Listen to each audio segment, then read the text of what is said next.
welcome back to Fire Escape. Many of your favorite... No, you gotta roll with it. Take chicken shit, turn it into chicken salad. Keep going. I got a notification on the bottom of my screen, and it was like, I thought it looked important, but it was just Windows saying, like, finish setting up Windows. You can't be distracted, man. You're a pro. It wasn't funny. It was funny because I screwed up. I guess I screwed up, guys. Oh, we have to cancel the podcast. This is episode 17. Welcome back. It is December 6th. We're into December. It's the holidays. We're recording it on the 2nd. It's cold. Thursday. It is cold. It's been getting cold around here. It's almost like it's winter in New York. I'm finding that as it gets colder, like there are just full stretches of days where I literally don't step outside, which does not feel healthy, right? It's not. You should go outside, but... It's cold. I can't do my hammock stuff. I can't do the walking around. Jacket. It's cold. That's what winter garb is for. Winter is the best. You get to put on big, thick-ass, chonky hoodies. Everyone is the same potato silhouette. We are all equal in the eyes of Santa. Just put some more clothes on. Layers. It's the fact that I'm working from home a lot of the time. Because I lived in Minnesota for 5 years, I dealt with those winters but I was going to an office every day. So I think I was, hardened to it. And now it's just like, well, I don't have to go out there and it seems shitty out there. Winter makes me hard as hell too. Yes. All the time. I'll never forget. we got 3 minutes in before he used it. He's ready to go. He's got it on his speed dial. Whenever I say speed dial, it makes me feel old because I don't know if people say that anymore. Like the kids don't say speed dial, right? Like no. That's an old person. Like we're in our 30s. We say speed dial, right? I don't think they dial at all. Most of the time, It's all texting based. I bet 911 texts are. I don't know why I'm laughing. Are much higher than calls now because I would much rather text anyone than call them.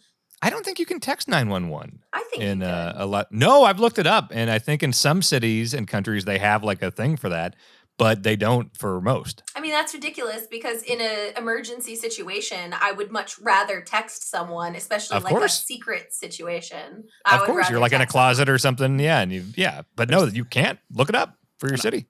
On iPhones, at least, there's the button combination for like an SOS. Yes. Yeah. I think you just furiously tap the power button, right? It's like if you're in a car that's not going where you're supposed to. But have you guys gotten any Lyft or Uber mentions when maybe it happens in New York more, but when they go are going downtown to get onto another one way, it'll say, hey, you're not going in the direction you're supposed to be. Is everything okay? I'm like, yeah. Interesting. You took a right. I mean, it's good that they have that, but it does it so often. It's like, yes, we just came out of the Lincoln Tunnel. We need to go down to get onto 38th or whatever to come back up. It's like, it's again, I'm not complaining. I'm just saying, if I was kidnapped, it would help. But I'm really sorry that it's inconvenient for we have Amber that Alerts the already. Kidnapping of other people has prompted a notification on your trip. I'm a burly white man. I'm in danger often. People want to kidnap me. There's that thing on phones where it's like you can turn on the emergency mode where it's like, oh, hey, do you want it to let all of your close contacts know if you activate emergency mode? And my mother-in-law apparently had that turned on because there was a period of weeks, I would say, where several times a week we would be getting texts, like me and Bianca and everyone in Bianca's family and her mother-in-law's phone. It's like, there's an emergency happening with your mother-in-law. And so the first time you see it, it's just like, oh shit, oh no. And then it's like, oh no, she just, I guess, hit a button a bunch or something. But then it happened like over and over and over again. So don't overuse that. That's like having a heart attack during charades. It's not good timing. If she were to actually have something bad and it was just still sending those out. Yeah. An accidental mom who cried wolf. There we go. But yeah, it's good that they have those options. Yes. I'm sure it's one of those things I'll be like, okay. And then all of a sudden I'll need it. I'll be okay, I get why they have it. Mm-hmm. But anyway, yeah. It's winter in New York. Christmas decorations are up. Hanukkah decorations are up. The holiday decorations are up. Everything. It's gorgeous. The tree? I got all that. I got a tree. I got a real tree this year for the first time ever. Like a real one? Like pine needles and stuff? Real pine tree. I did not chop it down. Wait, are you talking about the fact that your dog's allergic to pine trees and you just found out? Oh. This is why I told you guys I had to go to the vet. Yeah. I didn't know it was tree related, like Christmas tree related. This is a normal thing that occurs that a lot of people every year go get a tree and put it in their house. A lot of dogs are allergic to certain types of trees. And so dog allergies tend to go up in December, but my dog is like notoriously allergic. So I was going to get a fake tree. I didn't even think about it. I was going to get a fake tree for the house, and I was really excited. And then they have all these signs everywhere, like trees, help Boy Scouts of America or help so-and-so. And I was like, I want to help so-and-so. And I went and I picked out this really awesome 7-foot tall tree, dragged it home myself with Lex. We both like dragged this tree home and then put it up. And then like the next day I saw like Simone scratching, and I was like, right. Oh, no. The allergies. He's fine. He's going to be like, I got an air purifier next to the tree, but he's in a bubble. At some point, it's just this like ridiculous situation to have a tree and have an allergic dog next to it. But he's totally fine. We went to the vet today, and we're getting him on some meds to help him get through the Christmas season. I don't think he's as stoked. So like him inhaling like pine air is what does it, or does he have to like eat needles, or how does that work? He shouldn't eat needles. I think it's dander related. So any living thing releases some form of dander or pollen into the air. So an air purifier is basically like the ultimate defense. So we have an air purifier in the room. This prevents dander and pollen from getting into his body and on his skin and stuff. We also would like him to not eat the pine tree, but he does not. Does it shed? Like, do you have a bunch of needles all over the base? Yeah, it sheds, and you have to water it daily, which I was unaware of. So they fucking suck up water. They suck up water. I didn't know that. I guess trees, right? Baker trees are like twice a day. You have that base thing that it screws into. Yeah, it's got a base and it screws in, and it looks like a giant dog bowl. It's huge and plastic and deep. And I put in a shit ton of water like 3 days ago, and then I forgot about it for 2 days, and I checked it today. Dry. You have to do it. It sheds a lot day. more when it's dehydrated. Yeah. So next year, do you think? Honest answer. Do you think is it worth it? The real tree thing? It's most important that my dog is comfortable. So I'm going to see how he handles the air purifier, and if that because I'm not going to have like a unhappy dog for an entire month. But if the air purifier satisfies him, I will tell you the idea of like getting a real tree, dragging it home, putting it up. It's really fun, and it got me into the spirit probably more than any other Christmas I've ever had since maybe when I was like 7 and I, those early Christmases when you're really excited. It brought me back. Yeah, it's the ritual of getting the tree that is like the best part about the real tree. Until I was maybe 12, we always had fake trees because my oldest brother's allergic to pine of some sort. So we would have a fake one, which my parents now use in like their basement or whatever. But when we started going to get real trees, like, why have we not been doing that? Well, I know why we hadn't been, but I was like, we should have been doing this the whole time, because you go out into we went out into like the boonies to get this tree, do like hot chocolate. This place had like their own cidery, and then you bring it back and you put it up, and then it gets annoying.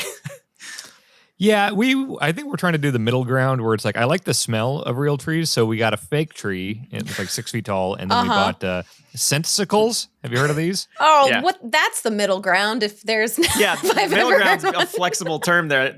I call it That's cheating. A middle ground. It smells kind of like a real tree, and it looks and is easy like a fake tree. We went out and got those car air fresheners and put it all over the tree.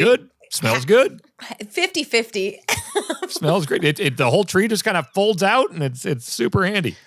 I think there's something else about a real tree, about the fact of like picking it out in a lot is very fun. And there's different types of trees. I didn't know that because I've never done this before. And so they were like, oh, you got your like deciduous over here and your firs over here. And I was like, my what? They're all pine trees. And I just picked out like a bushy one. But it's fun to like decide what the value of a good tree is. Is it the height? Is it how thick it is? Is it how... Did you see that? Did anyone else see that? I was no selling it. Yeah. Mater lover. I'm going to turn off my Mary's, for those not watching the video, her little pop-up of a dog and follower notification popped up. Simone came up really slowly. Hates the trees. I told you, Dan, that my alerts are my dog, because Dan said he was going to get alerts of his dog, and I was like, a lot of people I do dog stuff it. now. My dogs are amiibos now, so yeah, I'm doing dog stuff. You have to. I'm doing dog stuff. Anyway, picking out a tree is like a really fun process, whereas I've found historically putting up my artificial tree, it's more of like, gotta get it done. Sure. This is a day event that we all decide we're going to get Christmas. Like the whole day is taken by Christmas spirit. And I think that's kind of a cool thing to do with your day. I think I've just done it one time, but I'm sure I've told the story about my dad winning a tree at a classic rock trivia contest, and I've not. Mike's shaking his head. I haven't heard it. Oh, okay. Well, this is, if somebody asked me what my dad is like, I was trying to think of like, this is a top 3, just like, I think this is a short story that'll explain a lot about my dad. He hates Christmas. He worked in the grocery stores for his whole life, and it was always so busy, and he hated it. So never had trees, never like decorated or anything like that. But he was obsessed with Fox 101. It was a classic rock trivia thing in Kansas City. And one time he won, and the prize was you can go get a free tree at this Christmas tree farm or plant or whatever you call it. And so we go out there, pick out a tree, took it home, and I don't think he realized all the stuff you were saying, Mary, about how you have to water it and like that it's a pain in the ass. So he just left it wrapped up in the paper and leaned it against the wall. Never bought a base or anything. So for the one festive Christmas we had, I just had a wrapped up tree leaning against the wall with no ornaments or lights. You couldn't even tell it was a tree. What was the point of getting it? I mean, I know he won that's it. the thing. It's a free tree. He would win this trivia thing all the time. And every single day at 5:10, everyone in the house had to be deadly silent because he would stand by the phone and have to call in and win the classic rock trivia thing.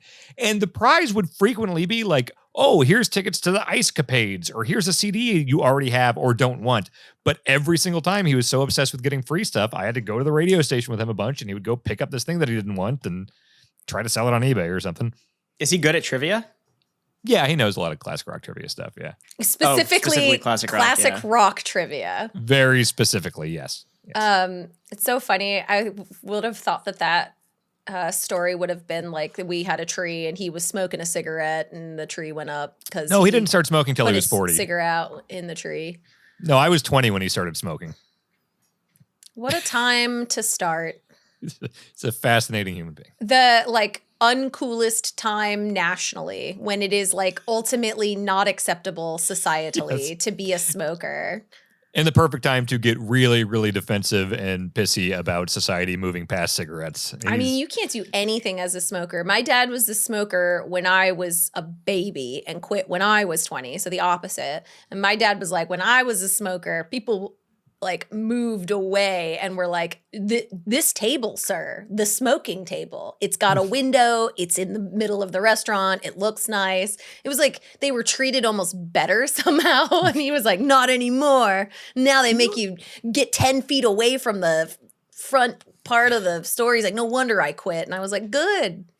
Can you imagine that you could just smoke on planes? Yes. That's insanity. Like imagine like that. It doesn't matter if there's I don't think there was a section. You would just be in a smoky tube filled with farts and cigarette smoke. You were allowed. Now My it's dad, just farts. Yeah, no, it's just a fart tube. Yeah. You pay extra for it Farttube.com. too. My dad told me that he hates flying now because back in the day, flying was such a valuable like thing to do. It was so nice and comfortable, and they fed you, and you were like wear your catered Mad to. Men suit and get your hair done, and yeah. It was an affair. Now it's like you're just shoved in a fart tube in the sky. Oh, You wear just your Lulu. put some pajama pants on me and some sandals and just get me up there and farting and drunk. I'm a delight in the sky. Yeah, I can't wait to fly with you. I don't know when we would fly together, but I'll go out of my way to make it happen. I've joined a dart league. Did I tell you this? Tuesday nights, 8th Street Tavern. Are you good? It, now here's the question. Is it one of these leagues where people take it super duper seriously, or are you guys all just out having beers and having fun? There is a Series A, which is the people that do not drink and take it very seriously. We're B, in which there's still a lot of people who take it seriously, but it's not like frowned upon to drink. It's like a drinking event on Is it Tuesdays. not allowed in the A group? No, it's allowed. It's just everybody's so competitive they don't want to lose any edge. Which I always felt like darts is one of those like bowling type sports where it's like there's a sweet spot of a few drinks in where you're actually kind of better. Yeah, like Bomber's pool, Peak. bowling. Yeah, but when you get to a certain level with anything, like your skill, it's going to be a little bit. I mean, some people are. I feel like I'm better at darts once I've drank, but like, that's because my skill is not like S tier like these people where it's hindering it. It's fun though. It's cool too because each bar has a team. So for away games, you go to these other bars and play their home team. So it's also super fun when you're at your home bar. It was also trivia night on Tuesdays. Dan, you've been to 8th Street. It's yeah. So it's trivia. So we won trivia and we lost by like a game in darts. Everybody plays like 3 games each. You play cricket 301 or 501. And it still gets pretty competitive. And some people are dicks. Like one of my teammates lost by like barely lost.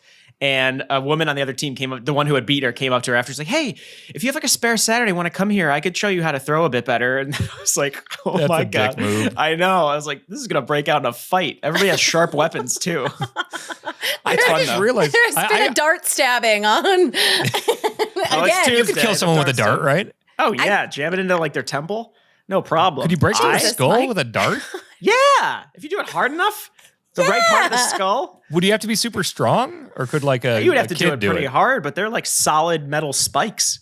Yeah, I just don't feel like it would burst through a skull, right? I mean, not just being thrown. You don't want to get in front of a thrown dart. But if I snuck up behind Mary and I, no, I actually don't know. I feel like it could. They're pretty solid. Huh. Okay. Yeah, I need to get down there because I just realized I actually have public transportation available to me. I just discovered this, and I can actually get to New York City fairly easily. So, let me know. I'd love to come down and play some darts. Not necessarily like league night or anything like that. But Dan, how can you not defend what do you mean? him constantly trying to murder me? It's more ideation than actual planning. He's clearly in jest, correct? Yeah. Clearly, it's Dan.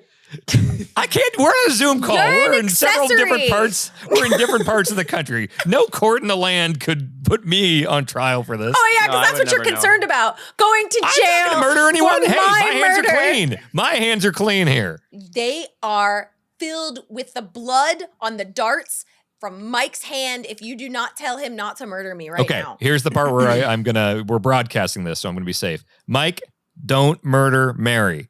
I'm telling you this, Dan. I won't. You're just listening to the audio version. I never planned on it. I'm not going to. Okay.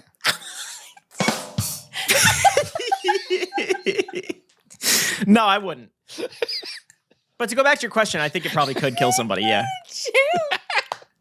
Have you seen Kiss of the Dragon? No. You've seen Kiss of the Dragon.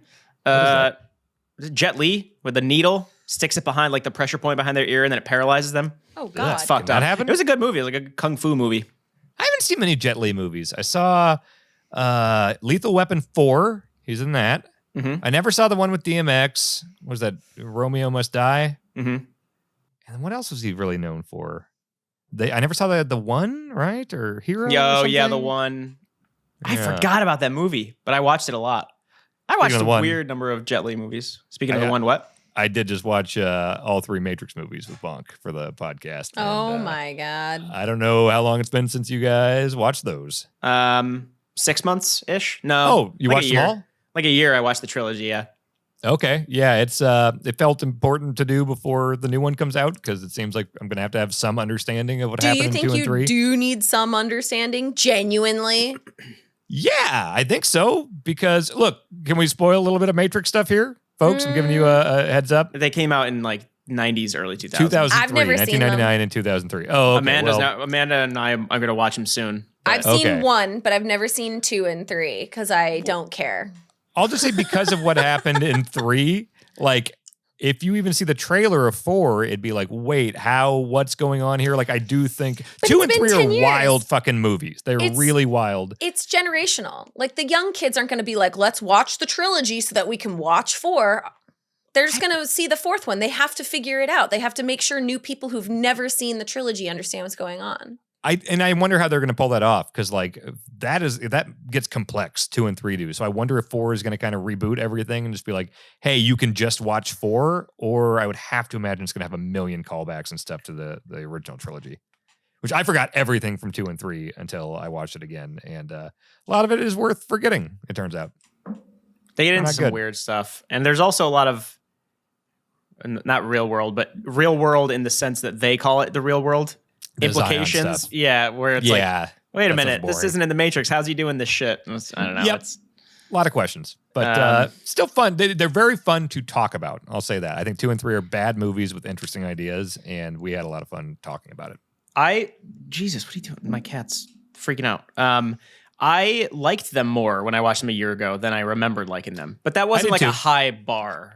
Same. Because all these years I've said that like 1 is one of my favorite movies of all time, and then I hated 2 and 3. I remember leaving the theater pissed off about 2 and 3 because you had the expectation from the first one. I was like frame by framing the trailer for Matrix Reloaded in the dorms. I remember just being like so fucking excited for that movie. Like probably the most excited I've ever been for a movie.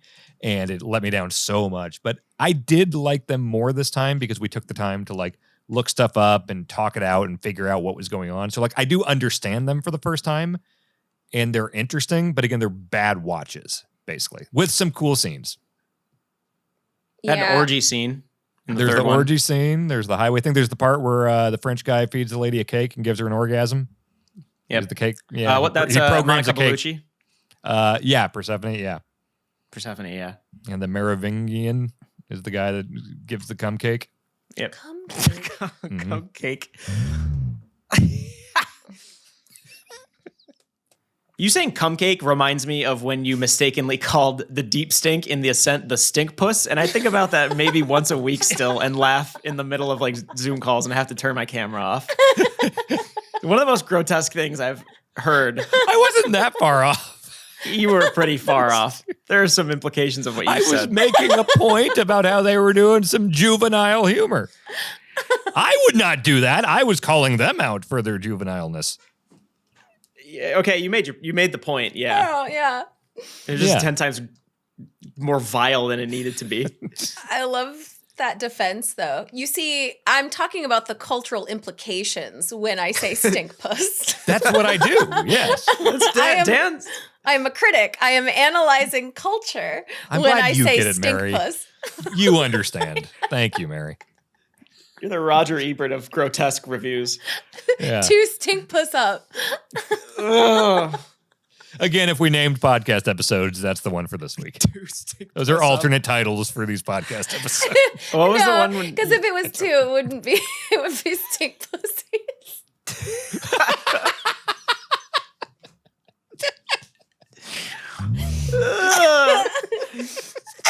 Sorry. It's so gross. I watched The Simpsons. Oh, good. which one? I've given up on you doing that. No. It's just I've been traveling a lot, and You have? What? Is that a joke? I don't think I've heard you. We talk frequently. I didn't know you were traveling. I wasn't on like 2 episodes ago. I wasn't here for the recording. That Vinny wasn't stepped you? in. I watched Deep Space Homer. Homer Loves Flanders. Ooh. And The Last Temptation of Homer, the latter of which is probably my favorite so far. I'm getting to the point where the show is like making me laugh out loud by myself now. Nice, because you're getting into like season 3, 4 stuff. This is 5. This is late season 5. Is Last Temptation of Homer when he's on that trip and there's that country singer?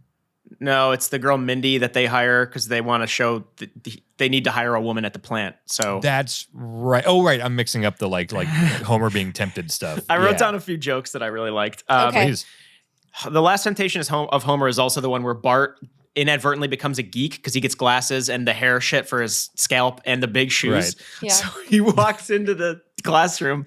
I don't know the students' names. I'm not that deep in yet. But one of the girls is like, nice glasses, 4 eyes. And then he sits down and the dude behind him is like, nice shoes, 2 feet. They're like these Frankenstein platform shoes that they gave him for his arch feet or something. And then also when they told Homer that, obviously the episode's just pushing Homer closer and closer to having an affair in the most like ridiculous way possible. It's like, okay, we're going to send you two on a romantic getaway to Capital City. And then Mindy is like, Capital City, the Windy Apple. Is that the one where he's stuck in an elevator with her or something? And then he rolls down the going side down, of and yeah. And then she's like, oh, we'll get off together. And then he's like, this is my stop. And he does the emergency stop and rolls down the nuclear silo. See you tomorrow. I didn't get any of the sex jokes when I saw that as a kid, but him just sliding down the side killed me. Fucking, I've got 2 more. One that the last one just murdered my face. But when they're at the hotel, what's the boss's name of Mr. Burns? Mr. Burns Jesus, you really haven't seen all Jesus. No. I know. So when they're at the hotel, they order room service, and then an alarm goes off in Mr. Burns' office, and they're like, "Someone's ordering room service somewhere on the company dime." And then he like takes a sheet off this cage, and like 6 flying monkeys are in there. He's like, "Go find them!" And then they just don't fly. They're just monkeys. They just fall and crash to the ground. And he's like, "All right, back to our money fight," and they start throwing money at each other. I think you'll like it. Like they start leaning more into Burns around the point you're at, and he winds up being one of the best characters like in the history of the show. The last one that fucking wrecked me was Deep Space Homer when they crash land back on Earth. They happen to crash at a news reporters convention, so they open the shuttle door, and it's just like 30 like photographers and people with mics are like, "What just happened?" Isn't that the one too where Barney's like thing? He gets drunk and it malfunctions, and doesn't he like crash into like across the top of a pillow factory? Yep. And then there's like a truck that's He gets like run over by a marshmallow truck. And then they're like, "I don't know what happened. That was non-alcoholic champagne." They somehow squeezed like 4 incredible jokes into 10 seconds in that show. It's good. I'm getting it finally. Oh, good. I don't know if the show is actually like just better later on in season 5 and 4, but I'm enjoying it more. Yeah. Yes, you're getting into a sweet spot now. You're getting into the prime. This is like the prime because it takes just like any show, right? Like the first season is a tester, and then 2 to 3, they're starting to find their groove. I think 4 and 5, like when you get there, you're getting into the sweet spot where they're like really learning what makes their show so good. And 6 and 7 seasons are like incredible. There's like no losers in those seasons. Yep. Yeah, it was those 3 episodes. Last Temptation of Homer was probably my favorite so far, but they were all consistently good like throughout the whole thing. But that bodes well for the next several, mini episodes. I will to make up for lost time. I'll probably watch more than 3 before next time, just because I was enjoying it before. It's like, oh, I have to fucking watch this funny show for a podcast I do on the side. My life sucks, but I am like actively really want to watch more. Nice. But yeah, you said you're almost caught up on Succession. We talked a little bit about it last time, but yeah, I'm near the end of season 2. It is killer. I just fucking love everything about that show. Every episode. It's really, really good. So I don't want to say too much because if I said the Sydney Opera House scene, would you know what I'm talking about? I don't think I'm there yet. That sounds Yankees jersey. Nope. Okay, gotcha. Nope. Okay, interesting. No. All right. I'm in some good stuff with Greg and Tom right now. As oh my god, they're just both idiots. Tom Wamsgam Wamsgams, yeah. Consistently makes me like do spit takes when I'm by myself. And just seems like a sociopath idiot. Yeah, he's hilarious. It's a fucking those two, Tom and Greg. I love that show. Bonk and I just started season 5 of The Wire. We took a big break. We watched like 1 through 4 right when we moved in, and then we're just starting 5. And I forgot how much I like all the like news stuff and everything, like the Baltimore Sun. This is the final season, right? Yep. And how far are you into the final season? We literally just watched the first episode, like right before this recording. Right. And this isn't really a spoiler, but it's just one of the things I love about the show is it's so good at like showing and not, or is it it's showing, not telling. Yeah. Where it's just like, like in season 4, McNulty is sober, and then 5 starts and everything. And there's not this big melodramatic thing where he's like, falls off the wagon or anything. It's just when season 5 starts, it's like, oh, he's tanked. It's like, oh, I guess he's off the wagon. It's like, we don't need, it doesn't waste time. It's so economical with everything. I just love that show. So I heard you started drinking again, McNulty. Yeah, it's like they the name I haven't heard in a long time. Yeah. If this was 24, there would have been like an 8-episode arc about him starting to drink again, Yeah, they would have shown him like look at the bottle and then look away and then look back at it and grab it. And it's just like this game is this show, what I really like about that show is that it really respects the audience, and it really it lets you know what's going on, and it's not literally saying everything to you. I think the only thing about season 5 that's different, and you probably noticed this watching 1 through 4, is each season's genuinely different because it's telling a different side of the story. This is one of the more difficult sides to tell. And in addition, it also has to wrap everything up. Yep. Well, and I've seen it. I've seen season 5. Right. And so it's Bonk's first time. But yeah, you're right. It's like it's so many characters in this ensemble cast, and they're trying to kind of wrap everything up. While also it's like, well, the theme of this season is the news media, So it's trying a lot of different stuff. And I remember season 5 not doing everything perfectly, but it's still a really good season. I feel like 2 is still the one that people think is the weakest. Which I like 2 also. I liked all of them. I'm trying to think of like when I started to fade, but I think The Wire is my favorite series because I think it did something nobody else did. There's a lot of places that are critical of the media or of the police or of our education system. This is the first time it has an actual show showing every different angle to say, hey, here's the issues with this system and how it fucks up all the other systems. And that's important. It's like important to show that it's much more complex than like the fact that the media only covers one side of the story. Like, what does that even mean? Yeah. I think the big key with it is just the fact that the people who made the show had experience in, police work and media and things like that. So it feels like people who knew what they're talking about are making the show, which goes a long way. Yeah, David Simon makes his cameo in season 5. He's sitting at the desk in the bullpen with like a pen in his mouth or whatever, because he wrote for the Baltimore Sun.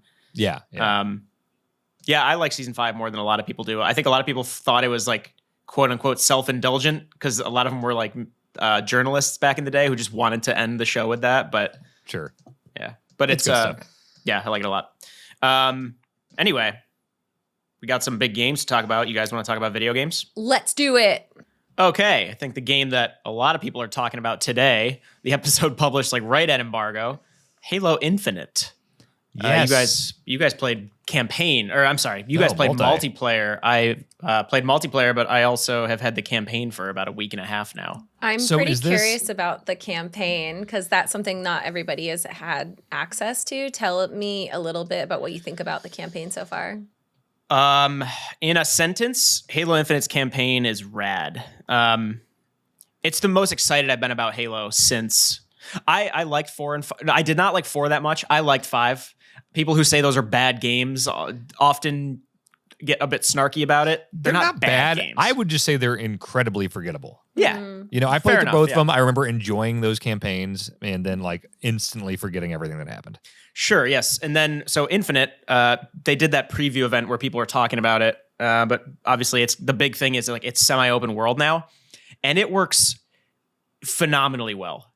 I'm coming from like, I'm one of the biggest Halo fans I know, so I was pretty skeptical. I was like, that's not what I want from Halo. I want those pretty tightly orchestrated, those smaller sandboxes where I'm fighting through this hierarchy of Covenant soldiers using a shit ton of weapons and being this badass and taking cover, popping out, killing a grunt, and then getting this elite's energy, whatever. The open world works really well.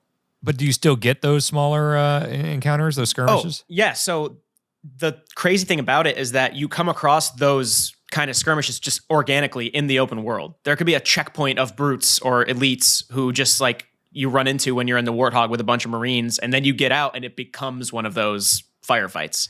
But it's not just this big open field. I mean, there are the parts where you're like inside. Are there bigger buildings, things like that? Oh, yeah. So most of the story missions are like, oh, there's that tower that's broadcasting a signal. It turns out that's like a training facility, or this is a facility that the elites use to torture Marines and interrogate them. Then there's a boss. There's boss fights like pretty often. There's like, oh, you got to kill this guy. You get assassination targets. There's a very Far Cry quality to it where you get the forward operating bases and then that reveals more activities around it. Okay. But that core gameplay, Halo gameplay loop is so intact here that it doesn't feel like they just put an open world in and called it a day. It doesn't feel like Far Cry. I never really got exhausted. I'm about, I'd say halfway through, I think, 3/4 of the way.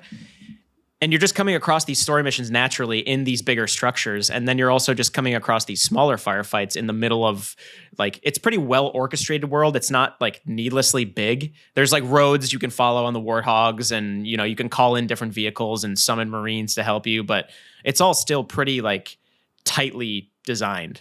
Well, now outside of the like, the format of the world and everything, is there anything added to like, is there any kind of like skill tree or experience system or anything like that?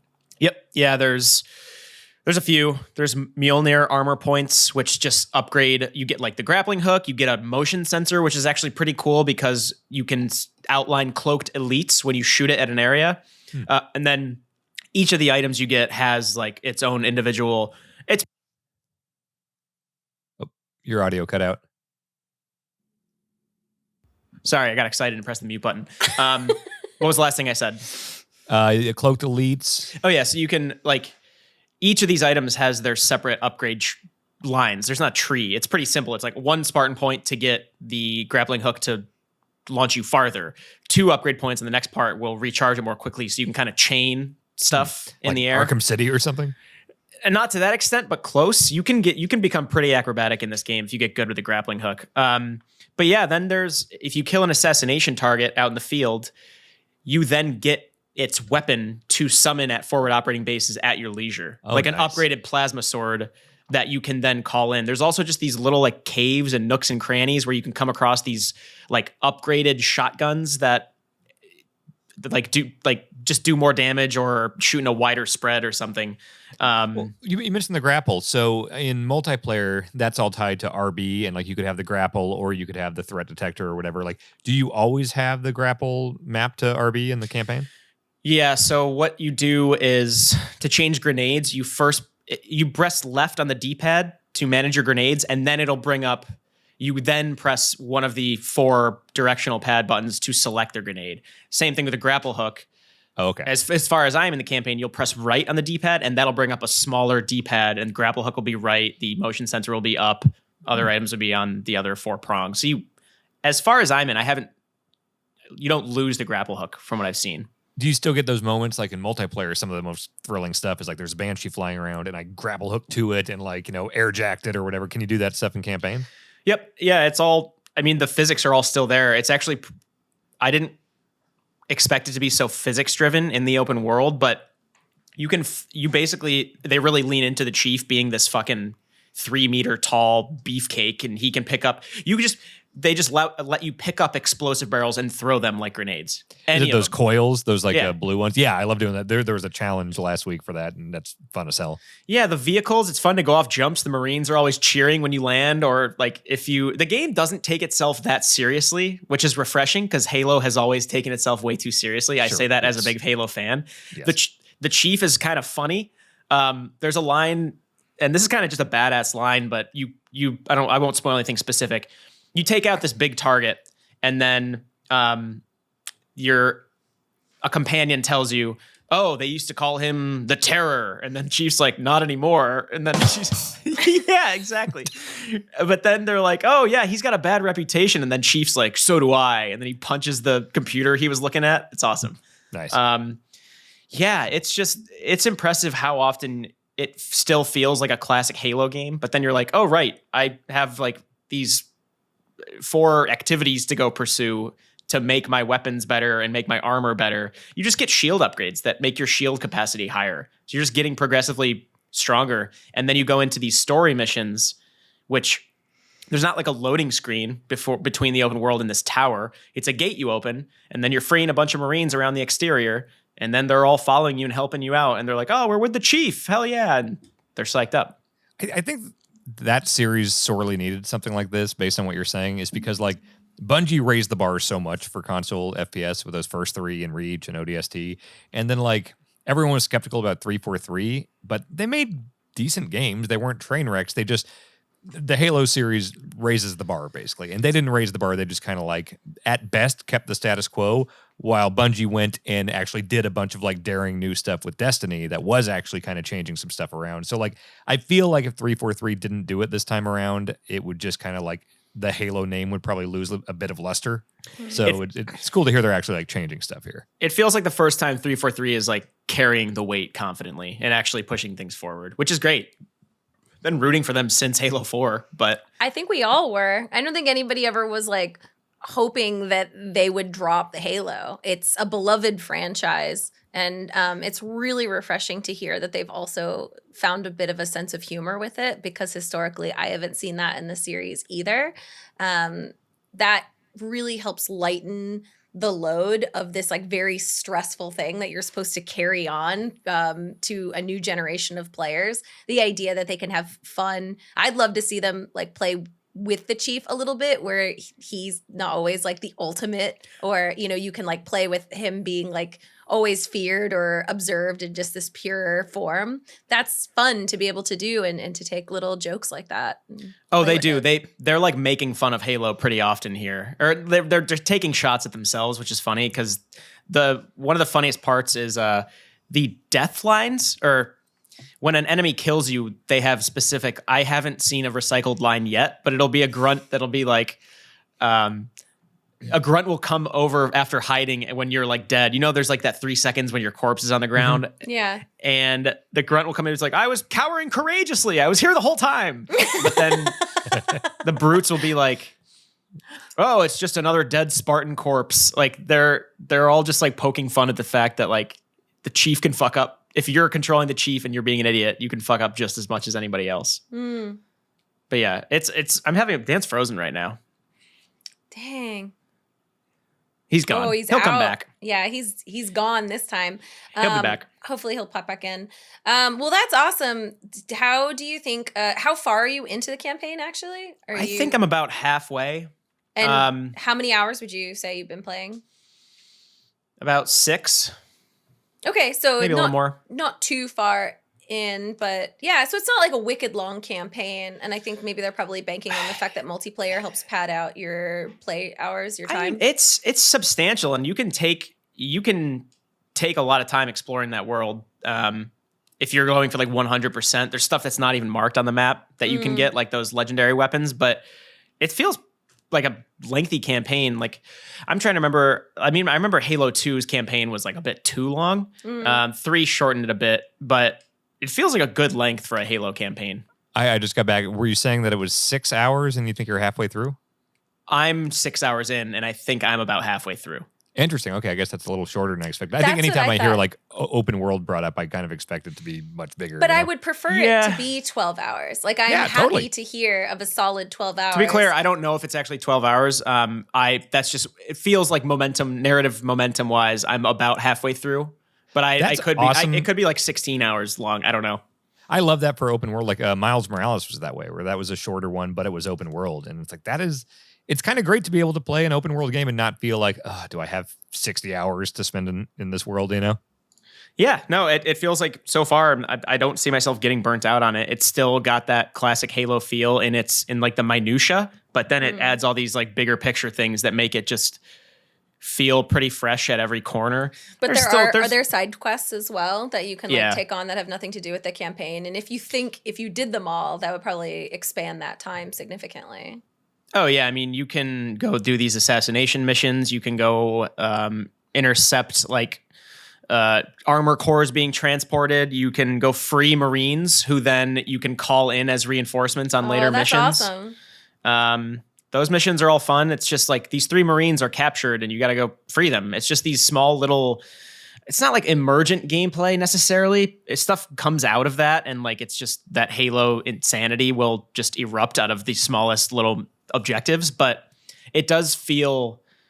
It never feels forced. Like it's like, oh, we've got this like homing beacon we got to go investigate, and then it's, oh my god, they got taken to this like training facility where like the banished all train together, so let's go there and fuck it up.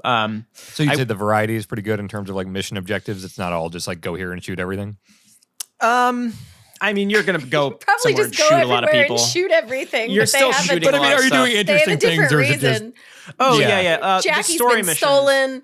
The tower needs to be taken down. We found their base, but they all result in you going to a place and shooting at things. Sure. The story missions are more varied. The open world stuff is largely, it's still touring. It's nothing like groundbreaking in terms of mission design, but it does little cool things at every turn. Like I came into this room and I saw this like cool looking shotgun leaning up against a little like pedestal. I walked right at the shotgun, not hearing or seeing the cloaked elite with a sword that was waiting for me, like he had baited me and then killed me. And he had a line about it. I forget what it was. He's like, my traps are the best traps or something. And then, so I was pissed.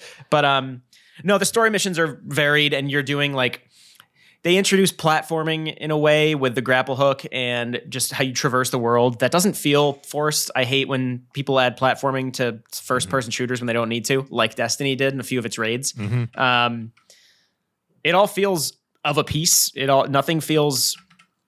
I could see myself getting a little to the point where I'm like, all right, I'm not going to do any more side missions. I've gotten all the buffs I need. I'm just going to go to these story missions where things are happening. But the side missions don't feel extraneous. They're all contributing to it's still Halo when you come up against a group of enemies. It still feels great. It's like the best I remember Halo feeling in a long time. 5 felt fine. It was a bit floaty, and then also there were certain things I did with the movement that I didn't love, and the clambering always felt off. This feels smooth. You like grapple up to a ledge and just kind of gracefully climb over it. It works well in multiplayer.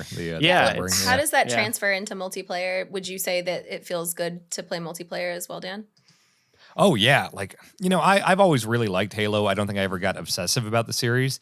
But with this one, ever since multiplayer went live, like I was shocked when I checked my stats and it's like, wait, I've played 30 hours of this already? Like it does not, like I would have guessed 10 and apparently I was just getting sucked in. I've been doing all the weekly challenge things. I bought the battle pass and I'm going after everything. It's like, I'm pretty deep into it. I've been doing, streams with the community and everything. And it's like the big team battle stuff is great. The grappling hook stuff feels super good. And it's smart the way they do it in multiplayer. They're kind of more pickups. So you can choose to get kind of this like drop wall shield, or it's like, oh, actually, I could use this grappling hook.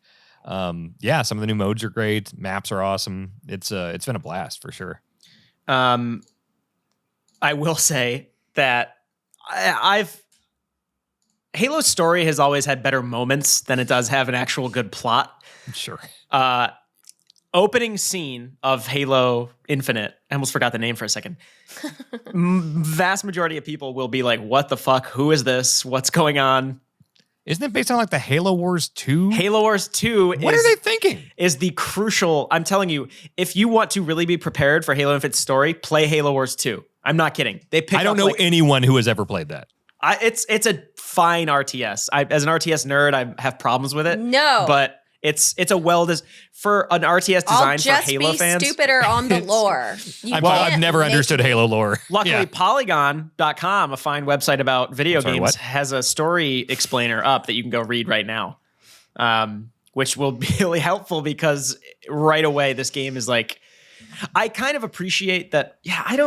It's the Xbox Game Studios push to kind of like synergize all their different properties, which... Stop it. Yeah. How much are they paying you, Mike? The entire faction, if you hadn't played Halo Wars 2, like who the fuck are the Banished? I mean, they've been in the trailer so far, but the Brute faction, they're a splinter faction from the Brutes that just said, fuck the Covenant, we're not going to bow down to these religious zealots, we're going to break off and do our own thing. There you go, saved you a click. Mike just explained it. I don't need to play anything. But I think Halo Infinite takes place 2 years after Halo 5, I think. Because Halo Wars 2 takes place between 5 and Infinite.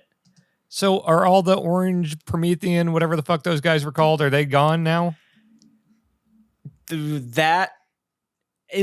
at the point I'm in the campaign, I have not seen Prometheans.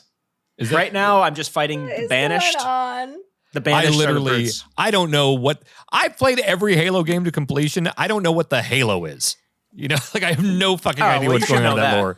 I know it's, is it a good guy weapon or a bad guy weapon? I know it's a weapon and there's like trees on it. The Forerunners, they built them to destroy all life in the galaxy, to starve the Flood who feeds on life in the galaxy. Is the Forerunner the guy in the chair that floats around in 2?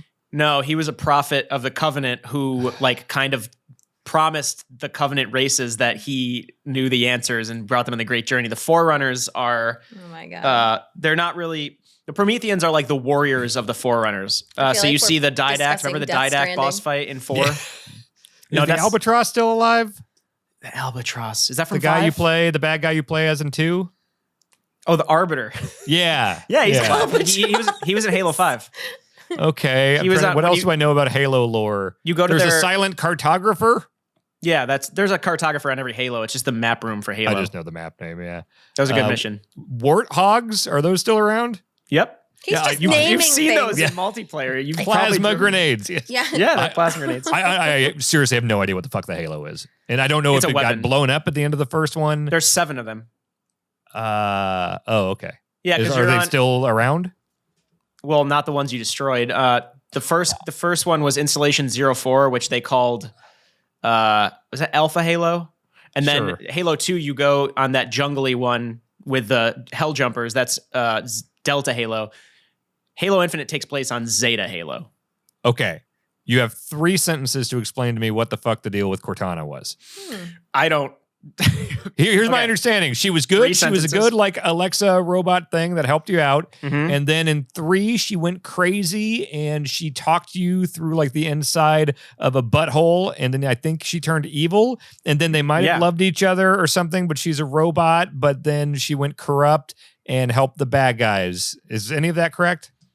Kind of, yeah, for the most part. So what's her status now? Is she dead? Wasn't really helping the bad guys. She was just like becoming this megalomaniac. And yeah, so I think she's gone at the end of Halo 5. I kind of forgot what happened there. Is she a part of the Halo 5 story? She seems like an important thing in the story at some point. Chief is pursuing Cortana in 5, and then John Locke and his team, or John Locke? Jameson Locke. Jameson is the other Spartan you play as in 5 in the campaign. I forgot you play as multiple characters in 5. Yeah, there's 8 Spartans. The original 4. It's like a Call of Duty campaign? Yeah, because Chief is on the team with those Spartans from the books, who were the ones taken at birth as kids, like Spartans and trained. Jameson Locke is a newer Spartan who was just like a good soldier who was promoted and then augmented a bit and given the armor. He's chasing Spartans Chief. People? Yeah. Are they humans? Are they normal sized humans that are put into big suits?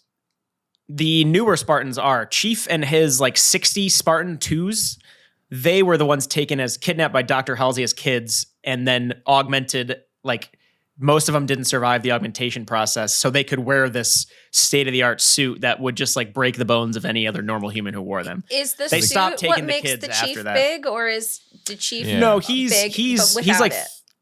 He's like 3 meters tall, which is really tall. 7 like for shoot, or just is the suit 9 feet tall? No, he's that tall because he was augmented when they were taking they broke his his kids, bones. They're augmented. No, his bones didn't break. They augmented his muscles. If a normal person got into the Mjolnir suit, its reaction time would be so quick that you would snap bones and then keep endlessly snapping bones, reacting to that. So the suit's really fancy. It's not just like a suit of armor. It's just he's a big dude in a suit of armor. But it moves fast and breaks people's bones. Yeah. So it moves independently of the person inside it? No, it heightens your reaction so quickly that like if your body wasn't augmented, it would move too quickly for its own good and break bones.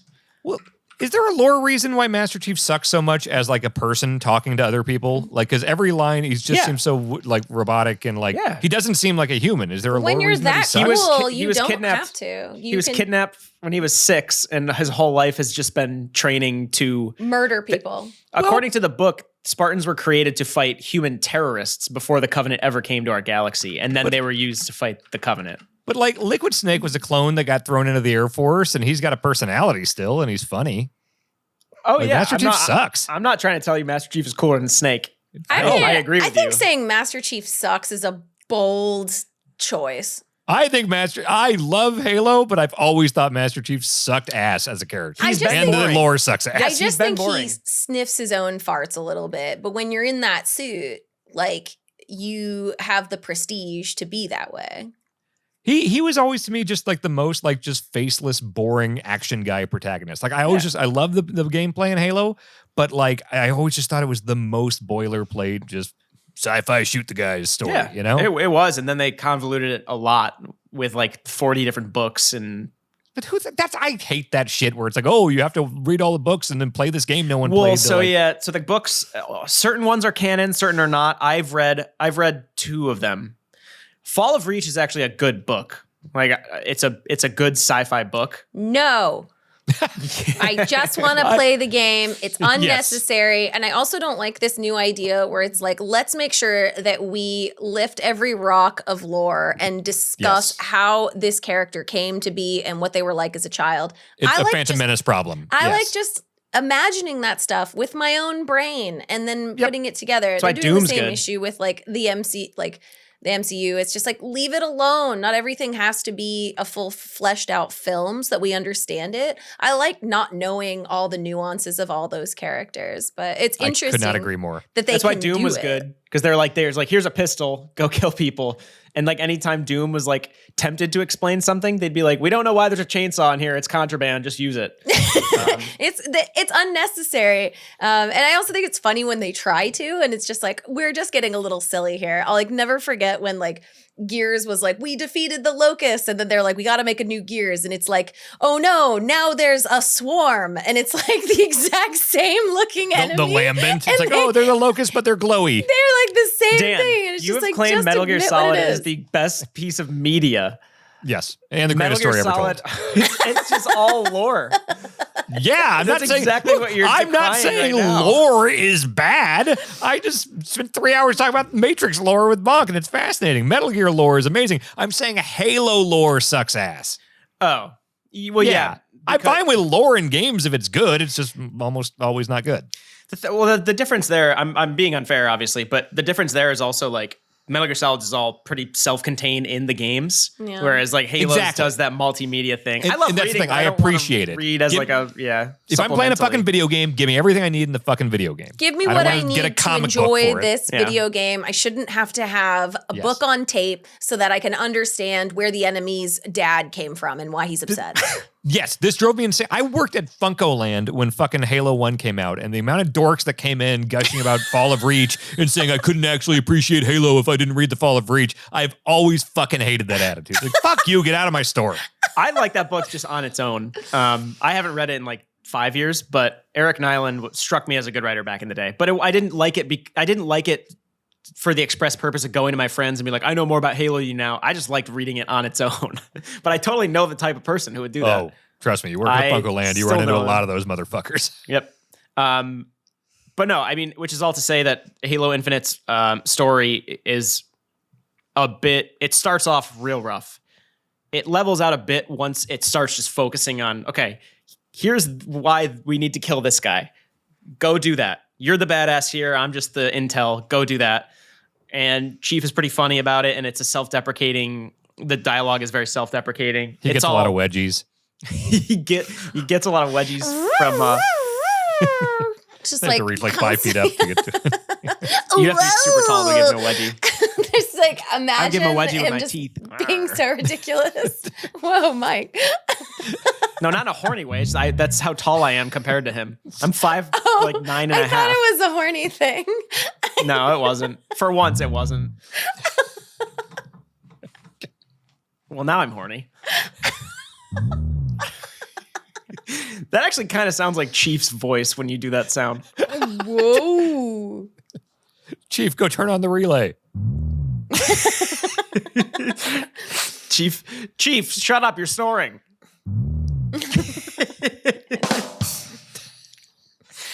I'm only going to use those 2 buttons ever. Halo Infinite's rad. That's cool. I'm very excited. I mean, it just feels fucking good. Like, for all I shit on the story and everything, like, it's been second to none in terms of just, like, console FPS controls. And god damn it, that multiplayer. The crazy thing is, everyone seems to be loving this multiplayer, myself included, but there's not, like, a major sea change to how Halo multiplayer works. It's still, like, Slayer and CTF and Oddball and stuff, and it's, like, they've kind of tweaked the equipment and things like that and introduced some new weapons, but it's, like, Halo-ass Halo. It's just really refined, you know?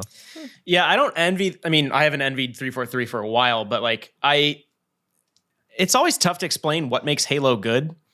Similar to, like, describing why Doom 2016 and Eternal are good. It's just so many small pieces that work well together. But Halo's everything combat just seems so well thought out, you know? It's slick, and the firefight in a Halo game unravels, doesn't unravel, it unfolds unlike any other game. It's like Doom's got this very forward momentum. Halo, it's just kind of this like gymnastic thing, and then you're also like the enemies are so clearly delineated and they all act so differently that you're thinking the whole time like, okay, that's an elite, I gotta take him out one way. That's a jackal, and then the grunts, if I let them overwhelm me, they could fuck me up. But and then of course the best vehicles in FPS, I think. Yeah. Like the Banshee's got when you get one of those in multiplayer and you're just flying around, or those new Wasp things. Yeah. Holy shit, it just feels so good. The Ghosts have always felt great just to fucking like strafe around with. Yes. Yeah, no, I mean, I'm having a blast with it. I was worried that it would just feel too like Far Cry-ified for me. But it all works really well. It's still, you'll just stumble into a firefight or you'll come into one of these bases and it might as well be an old school Halo within these little pockets. The fact that it is all this connected world is just pretty impressive. I liked what Gears 5 did with its semi-open world. It didn't feel entirely necessary. It was I like can't imagine definitely Halo semi Infinite. too, because it Yeah. really was linear, even though it was open world. It basically just expanded, but you still had these very set destinations. Would you say that's similar in this one, where it's like it's an open world, but you need to go southeast 600 No, meters? this is legit. I say semi because there are certain like item gated spots, but you still have a pretty big open world to play around in. And like there are certain little nooks and crannies that are used that Gears 5 didn't. Gears 5 was always, the missions were around the exterior and you were just on this like skiff going across the desert. Yep. Mm-hmm. No, I can't imagine Halo Infinite not being an open world. Oh, game. interesting. Yeah, I mean, it felt it wasn't game changing to Gears, so the idea that this one is like essential to the gameplay is interesting to me. I'm very interested in playing the campaign. Cool. Yeah, Also, that's rad. also, they deserve a ton of credit for like, for all the stuff for the battle pass early on, like the speed in which they, made tweaks to that and made it way better. It's Game Pass day awesome. one. Well, Game Pass day one, but then the battle pass thing, like Yeah. the progress was like way too slow, and now it's like way better. And speaking of the Game Pass, so multiplayer has obviously been up for a bit, but Mike, you said the embargo lifts when this podcast goes up. If someone's hearing this podcast, is the campaign available on Game Pass, ready to play? Like, can I play this Monday? No, well, the game doesn't come out until Wednesday, the 8th. Gotcha. This episode's up on 6th, but yeah, Game Pass, it'll be there on the 8th. Okay, Cool. I'll be playing. Yeah. No, I liked Halo 4. I reviewed Halo 5 and I liked it a decent amount. Was not without its flaws, but this is the most exciting that Halo has been in a while. Co-op Which is campaign? great too, because there's no co-op campaign yet, unfortunately. There's also, Wah, wah. here's another little thing that might be a bone that people have to pick with the game. You can't replay story missions as of now. I get it because it's in an open world and you come into these missions like Right. it's not like a menu. You select a mission and go into it. It still feels weird to not be able to like replay a mission you really liked because technically it's done in your world. You'd have to Well, restart the especially- game. Especially since Halo was so good about replayable missions. Like, I don't know how many times I loaded up the Silent Cartographer or with the skulls and things like that, where it's like, okay, let's try this mission on Legendary with these skulls equipped and stuff like that. Like, it was so easy to go in and be like, each one's like an hour, Oh, Master Chief Collection right now, you could load up and go pick a mission from every Halo and go play it if you wanted to. That's if you so awesome. Yeah. Which I get. Like, I'm not like docking the game for not. I'm personally not docking the game for not letting you replay missions because I get that would be weird to implement, especially because different people will go into different story missions having gotten different upgrades. Sure. So, like, how do they account for that when they start a new story mission? And I'm telling you, there's no loading screen. It's not really like, oh, I'm in a, you're in a more tailored story mission, but there's no like title screen that comes up and tells you, you lower this gate and all of a sudden you're in this tower and you're like, oh, this is a old school Halo vibe. And then you can go back to that tower to get items you missed, which unveil after you unlock the forward operating base in the area. It's like the tower from Far Cry. So I get why you can't just replay that. That's like trying to replay the specific outpost that you cleared in a Far Cry. It's so organic to the experience, but it is still weird, like thinking, oh, I want to play this co-op mission with Amanda, but we have to restart the game and get to this mission in the open world first. Right. Which again, I guess that comes at the cost of them doing something new. Like, you can't hold on to everything from the past if you're doing these big changes. So it's not really a complaint. It's just worth noting because Halo to me has always been about that. Like, oh shit, I want to go back and play Outskirts right now, or I want to play the first Arbiter mission right now. But yeah, worth noting, I guess. Yeah, I'm looking forward to playing more of that game. I think I'm curious what everybody else thinks, but yeah, it's been fun playing through that campaign. I'm excited. I'm looking forward to seeing the cultural implications of it too, because Halo is always something gamers rallied around, and it's really fun to watch everybody get excited about Halo. So the fact that there's a new one, I do anticipate like a big old fanfare of people playing it and uploading like their shots and cool things that they do. I saw someone recently upload killing, I think it was 23 Spartans with one single sniper rifle shot. And it's so just like, satisfying to watch. I love that shit. Like, I love when people find interesting little things that you can do in the game and sharing it. And so that's what I'm really looking forward is everybody like doing something wacky or wild and then sharing it with the rest of the world. Is this the last big release of the year? Yeah, because our next episode Advance Wars got pushed back. That was the Advance Wars 1 and 2 boot camp or whatever it was called. Yeah, that was supposed to be December. That's spring now. Okay. Have you seen? Well, I think we're ready to say that I think the next podcast will probably be our Game of the Year stuff. Yeah, so we'll circle back toward the end of the episode, but yeah. Yeah. So if Halo is the last big one of the year, then, we basically already know what we got to catch up on for next time. That's true. Speaking of which, I've been trying to catch up because I got a PlayStation 5. Yes. Well, it just came out. So, yeah. It only took me 1 solid fucking year to obtain the console since its initial release. So were you trying consistently? Like, were you like, if you saw Wario64 tweet like, hey, it's available, like it's been a year of trying and you just got it? I've genuinely been trying. I signed up for auto alerts from Walmart, from Best Buy. I did that thing where like PlayStation was like, put your email in here and we'll email you when 20 become available. And I would do that. I had friends ping me once I got one in my cart, but then I was working and I had to I was like finishing a work email. And so I finished the work email and went back to my cart and they booted me out and I lost it. So I had like a couple of really close calls throughout the last year, but still it was very, very difficult for me to actually get the stupid thing. I eventually tweeted a furious message that it's been a year that I still don't fucking have this console, and I genuinely have tried, and I would absolutely pay for it if I could just get my hands on one. And someone in the industry, Harris Foster, who we've worked together. I haven't worked directly with him, but he works at Finji. So I know him through games, was like, I bought one for someone and then they got one through a different person. So I just have one in the box in my living room. And I was like, where do I send your money? And I got one within like 2 weeks. It was awesome. Oh, nice. But again, that's through like a shady back alley deal. How is it that hard that I can't just go to a Walmart and get this damn console? It's wild that it's so hard to acquire these things. Supply chain are fucked.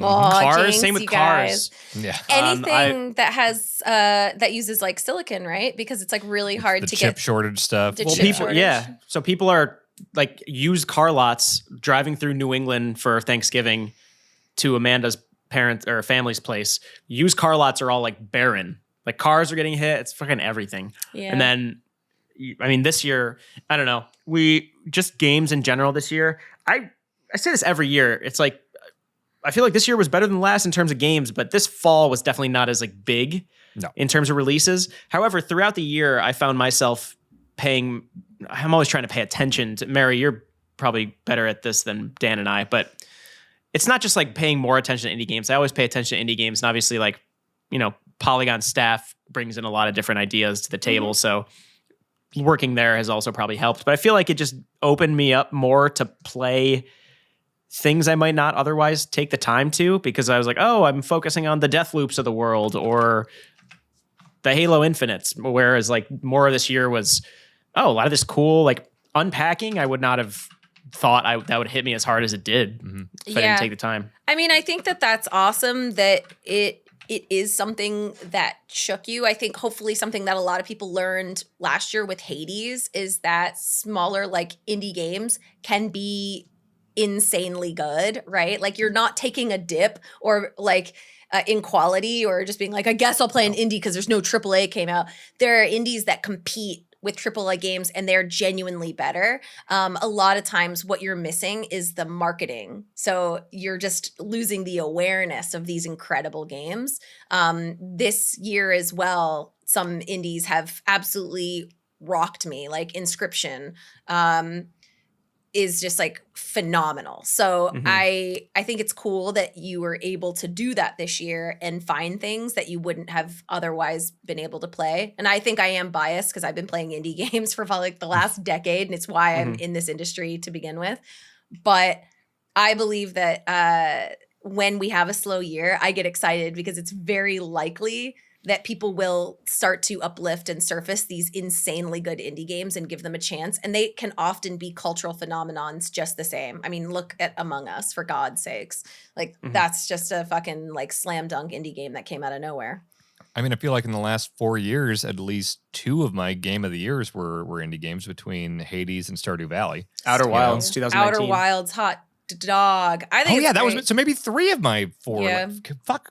Yeah, to be clear, I know indie games can be cool. It's just like this year I didn't feel pressured to keep up with as many AAAs, so I could take my time just parsing through these smaller. And obviously, the term indie is so flexible and nebulous now. But I know it's just like this year was really fun in the sense that I could hear about this weird little game called Inscription and then dive into it like head, heart, and soul for a week and come out and be like, holy fuck, that was awesome. Yeah, I wouldn't have had the time to beat about, Inscription either. Well, Absolutely. fuck. Yeah. Fucking Elden Ring's coming up right now, so I gotta go to that. Here comes another 80-hour game that I have to play. Yeah. Fucking February. I agree. You guys, have you seen February? What's coming out?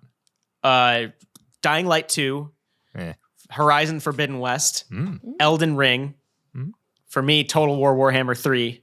Sifu, that like brawler fighting game that Sony's putting out. Yep. I think it's Sony. Sifu? Sifu. Sifu. It's like a hand-to-hand combat. Like what do you want to call it? Like it looks Jade rad. Empire? Or? It was a state of play big thing. I think I've seen a lot of the state of plays. Look it up. SIFU. It looks really rad. It's like there's probably a better way to describe it. Feb's gonna be big. John Wick without guns, kind of. What's the fucking movie I'm thinking of? Old Boy. Like the hallway scene, but a game. No, that's not. Is that Old Boy? No, that's Inception. The hallway scene's Old Boy. No, Old Boy has the hallway scene. Yeah. For the record, Inception also has a really dope hallway scene. A lot of movies have hallways. Matrix has a hallway. You know. Oh, are you Shining talking about the has a good hallway Matrix scene. too? No, Matrix 1 has a hallway. I think there are hallways in 2 and 3 as well. There's a lot of hallways. Yeah. There's definitely a hallway. When they come across the architect. That's like a hallway. Oh, that's a big hallway. Yeah. There's a big hallway at the end of 1. Yeah. Oh, when he jumps into Mr. Smith. Yeah. That part. When I was younger, I had one of my best like dad jokes when I was like 7. When he jumps into Mr. Smith, and I was waiting the whole movie for this because I didn't tell my family that I watched the movie by myself before I watched it with them. So I like was ready for this moment when he jumps into Mr. Smith and he starts splitting open and stuff. It's like I like turned to my family. This 7-year-old little idiot was like, "Tell me, did he fart?" No, I was like, "Talk about a splitting headache." And then I went back. Oh my God! Did they all stand and applaud and pause the movie? My mom loved it, but I think she was just like being nice and laughing. Yeah. And they're like, okay, Mike, shut the fuck up. Does your Go mom back to watch think the you're movie. really funny, Mike? She says I'm the funniest boy in the whole world. She says I'm the funniest little dirty baby boy, and I tell good jokes. No, I don't think so. Honestly, Amanda laughs at like everything I say. So I have an audience 24/7, so blame her for me. We'll keep being you honest. who I am. But because I got my PlayStation 5, I have started the arduous journey of playing games that I missed over the last year that I know you are going to bring up for Goaty. Astro's Playroom. So I've been told I have to play Astro's Playroom. Yeah, Mary, if you want to know how to play that game well, ask Jeff Grubb. Come on now. We don't need to bring that up. Mary, we do have a category for Game of the Year that's best game you played this year that didn't come out this year. And I'm just saying Astro's Playroom would be a real good one for that. I remember you vouching for it a lot last Fuck, that was last year? Yeah, because that was a launch Dan game. fought for it really hard last PS5. year. And because he was like the only person who had played it, it didn't get very far. But you really liked it. It's incredible. If you have any fondness for PlayStation or even 3D platformers, it is top of the line. I just like when the PlayStation company makes games because they do it to show off maybe their hardware. And so apparently they do stuff specifically so that you can enjoy how dope the controller is. And that sounds really fun to me. So I am going to try that. I need to play Returnal, but I've spent this week playing Ratchet and Clank so that I am not super out of the loop. Hot damn, that is probably one of the most polished games I have ever played. Visually, absolutely gorgeous. I ran into a few bugs and stuff, so it's got a little bit of that.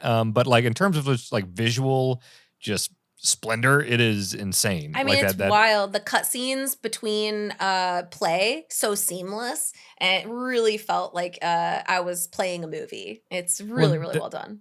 That opening when they're putting you on the stuff as you're going through the parade and everything, it's just like, what an intro to like, oh, okay, the PlayStation 5 can do some shit. All confetti cannons and shit. Yeah, they knew what they were doing. It's really fun. And the guns are really, really fun to play with too. I thought it was really interesting that within 30 minutes of playing the game, it showed me a store and said, you can buy guns here. And it gave you enough money for one gun, but there were 2 options. And I was like, cool. So I'll have to like get more money to like get the second gun. And within 15 minutes, I had gotten the second gun. And it was like, oh, you guys are not going to hide these from me or make me play hours to get them.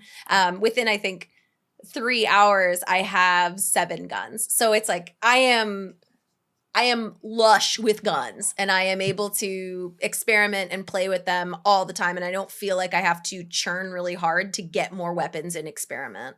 You're going to constantly get new guns. And not only that, you're going to get that currency where you can just like, there's that cool like kind of grid thing where you can like, add like, oh, it does one more projectile or it's like that's, you're constantly upgrading shit in that Raritanium, I think. I was going to say that, but I didn't know if that was wrong. Yeah, it was used differently in other games, but that's like the dumb resource they always come back to. Yeah, it's a funny like joke on what a silly concept that is too, to like give it kind of like a ridiculous name like that. I think it's a very good example of not taking yourself seriously at all. The game is very funny. It's like laughing at itself a lot. It's very playful.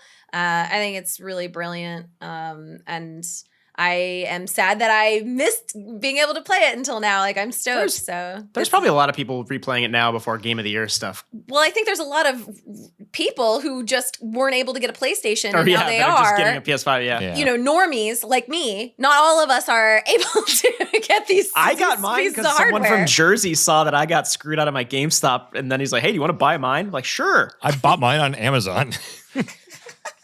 So it worked for Dan. I'm not Mr. Early Halo campaign like Mr. Mahardy. Make fun of the Jedi. I see how it works. How have we not brought that up yet this episode? I thought I saw you in the Barrow Downs. I've told you guys before, it's not even that I take pride in it. I just don't get embarrassed easily. I don't know what it is about my brain. I just don't give a fuck what people think about me. We got you. I might be dead right now and a ghost from that. Mike, I've watched that video so much. I love that Jake cut together that video of like the moment you realize what I'm doing and your face becomes like not jokey, Mike. Like, don't do that, Dan. Ha ha. You were just like, no, Dan, stop. Like, you're like, we need to cut this bit off right now. You saw me begging for my life and you continued. No. But you understand. You understand. No, that was the funniest thing. It was the bit from The Office where Jim comes up to Dwight with the scissors and I'm not going to do the whole bit, but basically Dwight realizes that Jim has to prank him and Jim's like, I have to do this right. He's like, I know. There's just no choice. It was like, too oh funny. My God, he has to. It was too funny. It was really good. It's an all-timer moment for me. And not the last. Discovering that. It's great. But yeah, no, it's nice that you have a PS5. Wait, have you been playing? So you guys both played Solar Ash. Are you playing that on PS5? Yeah, I am playing on PC. I prefer playing on PC when I can. But sorry, that's just how I feel. No, I don't disagree with you. It's just funny that you like went through this crusade to get a PS5. You're like, I prefer PC. I'd much rather play on PC. Ratchet's not on PC. I get that, but I got the PlayStation 5 for the exclusives. When I found like Dan talking about Returnal, I was like, God damn it, I have to get a PlayStation 5. But you're right, it is funny because I fought tooth and nail for this thing. If you give me the choice, I will play it on PC, most likely. I have a better experience playing things on PC. However, it actually depends on the game because there's certain games that I prefer to play on a couch, gross style with a controller, covered in snacks. If I'm playing a PC game, I have to be like at a desk and it's more formal and it's not as cozy. So I guess it just depends, to be honest with you. I don't think I've played a game at a desk since maybe college. I can't because I'm so adamant about the couch, even like the PC stuff, and it's always the PC's up there by the TV. Like I can't remember. It was probably like in the dorms playing Red Alert 2 was the last time I actually sat there with a mouse and keyboard. You know? I feel like I have more focus at the desk, and I think my performance is better. And it's just kind of, especially when I'm streaming, it's like my zone to enjoy. I consider the couch totally separate. I do not stream at the couch. If I'm playing a game on the couch, I am just enjoying it. It's for no one else but me to just absorb and have fun. When I'm at the desk, a lot of times I'm like taking notes or I'm thinking about it or I'm streaming or something like that. So I associate my desk with like kind of like a in the zone gaming type situation. It's nice to have those like the delineations of just like, if I'm here, I'm in work mode. If I'm here, I'm in chill out mode. You know, like I get that. Yeah, I've enjoyed the PlayStation 5, but I've only played Ratchet and Clank, so I haven't really experienced the full ability of it yet. But I will say that Ratchet and Clank has been a very joyful experience, and I will continue to play it and hopefully beat it by the time we do our deliberations. But the problem is I still have to play Returnal, and that is a huge time suck. I can't be like, I'll play it for 3 hours. Like, I think I have to play that for a really long time. I mean, you could. It's definitely not as quick playthrough or loops as like Hades, but you could still like early on. I would say, I think my longest run was probably an hour and a half, maybe. Toward the end, you get to those 3 hour, but like you'll see whether you like the game or not in like 3 hours, and you'll see the loop in 3 hours. I knew within 90 seconds that I loved that game. Like it just immediately felt so good to move around, and it looked so cool. The vibe's awesome. Like the shooting feels great. Like, and it only gets better. I think like that game's going to be pretty high up on my personal top 10. All right, I'll have to give that a whirl. But I played that, and then we were just talking Solar Ash. I played that on PC. Dan, sounds like you played it on PlayStation. How was your performance on a console? It's fine. There's sometimes when you're like skating around and you whip the camera around, there's just a little bit of frame drop stuff, but nothing that would like that game is so based on like just the locomotion and everything, and you're always skating around, jumping around and stuff. And I feel like if the performance was bad, that would seriously impact the game. You wouldn't be able to play it because it's extraordinarily movement based. So like the entire so what is that game? Yeah, I would say it is kind of like, this is my best way to describe it, it is a fluid skater game, but there is also an element of Shadow of Colossus where you are attacking these things and then you get a giant beast and you have to take down the beast in order to progress to the next area. I feel like, because, I thought about Shadow of the Colossus with the boss fights as well, but almost like Shadow of the Colossus light, because it's like, it's not like a puzzle like Shadow of the Colossus. You're just kind of skating around hitting stuff until it dies. In fact, that's like my least favorite part of it, to be honest. Honestly, that second one drove me insane where I kept like falling off, and it's like, it is exhausting to fall in Shadow of the Colossus. I feel like this about any game where you can see the inspiration. I feel like I can see the inspiration of Shadow of the Colossus in this. If you are not going to be able to achieve what they did or more, I would not touch that. This is nowhere near clearly inspired, but does not achieve the incredible, overwhelming sensation of climbing up a monster and taking it down. This is just kind of like an irritating thing that you get through. This is just kind of like, I'm climbing on a big boss. This reminds me a little bit for a second of Shadow of the Colossus without the depth. I wish they did something different. Yeah, I wish they did that differently. Well, yeah, and that's just the boss fights. Like the actual, like kind of core moment to moment reminds me more of. Did you guys play that 2008 Prince of Persia, the one where they did that kind of like wild art style with the like the cell shading and shit? Yes. Yeah, the one that was such a cool departure, and then like the movie came out, so they went back to a super boring art style with Forgotten Sands. But like the 2008 one was so cool because it was so much about kind of that fairly open area where locomotion and wall running and flipping on that stuff and everything is. I just remember just running around collecting stuff a ton in that game, like those orbs and enjoying that. And like this is kind of that way where you are just running around, skating around, and you've got this ability. What is the time? I forget what it's called. Time shift something or other. It lets you like slow down time and also like suck to things that you want to grab.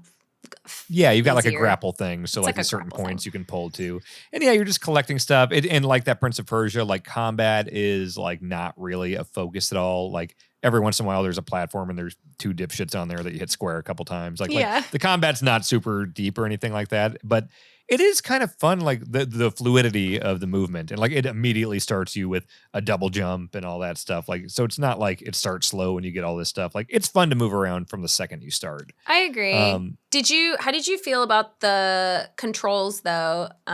Because you run like a person. If you hold down your left trigger, you skate, and then your right trigger is a boost. So as soon as I saw that that's what you would do, I was like, cool. So I'm going to spend this entire game with my left finger on the trigger and never take it off because I'm not going to tapping go R2 and tap R2. So the entire time I'm playing the game, it's just this the entire time instead of making it something that you could, I don't know, like why aren't you just skating the entire time? Well, I feel like it should be one of those things where a lot of games have that option with running where you could toggle or hold, where it's like, I wish I could just like move the stick and tap L2, which means, hey, I'm in run mode. And then like once you go back to default, it can go back to like, hey, do normal run, not skate. You know what I mean? Yeah. So, but I was holding L2 the entire fucking time. Yeah, it gets a little, I think to me, there was like a couple decisions in this game where I was like, I wish they discussed this a little bit more and debated whether or not you wanted the player to hold a button most of the time you're playing a game. It's more... It would have been better, in my opinion, to have a toggle or just have it constantly be skating with a button to walk because I never want to walk. The only reason you would ever walk, in my opinion, is there are these gems, these like things that you collect that help you gain more shields. So you can upgrade your character and make yourself safer. You can miss them if you're going really fast, so you have to slow down in order to grab them all, but I don't want to. When you make your character that fun and that slidey, all I care about is going through areas really fast and smooth and having fun, even at the expense of not getting all of the shards or whatever they are. You want to keep that momentum going. I couldn't give a shit about anything else besides running through the environment in a fun way. And that is what they've crafted for me. They made me want to go fast. They made me want to like jump around and be speedy. And that's all I care about now. Yeah, and that's why it's also weird because like that is the draw of this game is the speediness and the fluidity. And so like it's weird to me that it's doing more story than I would expect, like because it's this very stylized kind of short. Like imagine if you were playing Journey, but you frequently had to go through just a ton of text about like what's going on in the world of Journey. And it's like, what? No, I was getting into the like this looked and sounded really cool, and I was enjoying exploring. Why are you telling me about like why this radio signal didn't reach this ship so we could like destroy this planet before an orbit sucks us in? It's like it's not good, and it's also there's like way too much. Like I would be Xing through this stuff. It's like why are you telling me this much shit? You know, skipped the story because there's like dialogue options and shit. It's like what are we doing here? Dialogue options. I did the same thing with Hyperlight Drifter. I did it with Hyperlight Drifter too. Does that have a story? Like I had never played that. I know it's the same developer. Heart Machine made it. It was super cool and stylish and great in every way, and then it's just like I don't want to deal with this stuff. Yeah, like less is more a lot of the time, and like it's got such a cool, almost kind of minimalist art style going on. And it's like don't bog me down with a bunch of fucking lore here. Yeah, you know? there's this element, and it does the same thing. It kind of reminds me of what we were talking about earlier with like Halo, where it's just like the arbiter, the astronaut is here. You do the same thing here where you like go up to someone and they're like, where are my friends? And they're like, well, we're missing some of their information logs. And I'm like, got it, I have to collect them. And then I just left that conversation, did a search key, and then looked for the shit that I need to find. The Talkie Dewey in that game, somebody like misunderstood that a lot of people want to just do, and they don't let you. They make you click through the dialogue options to get through it. I should be able to just be like, literally just tell me what I need to get done here. Also, it wasn't that valuable.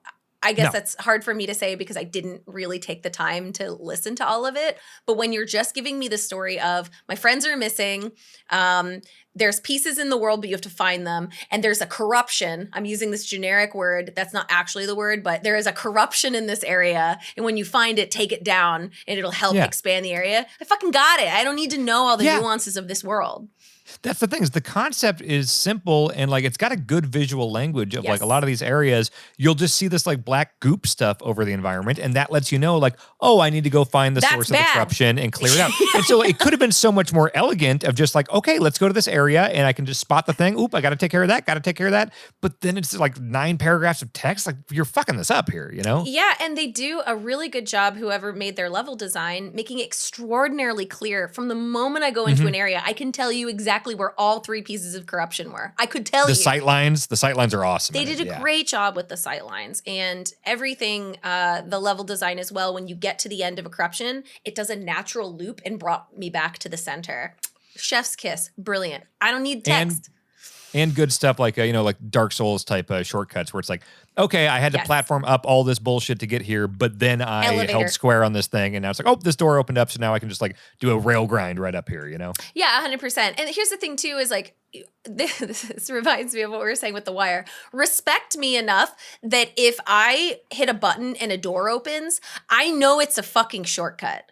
This game will be like, this will make it so much easier next time. Yeah. And it's like, fuck off. I've played a game. I think I understand how elevators work.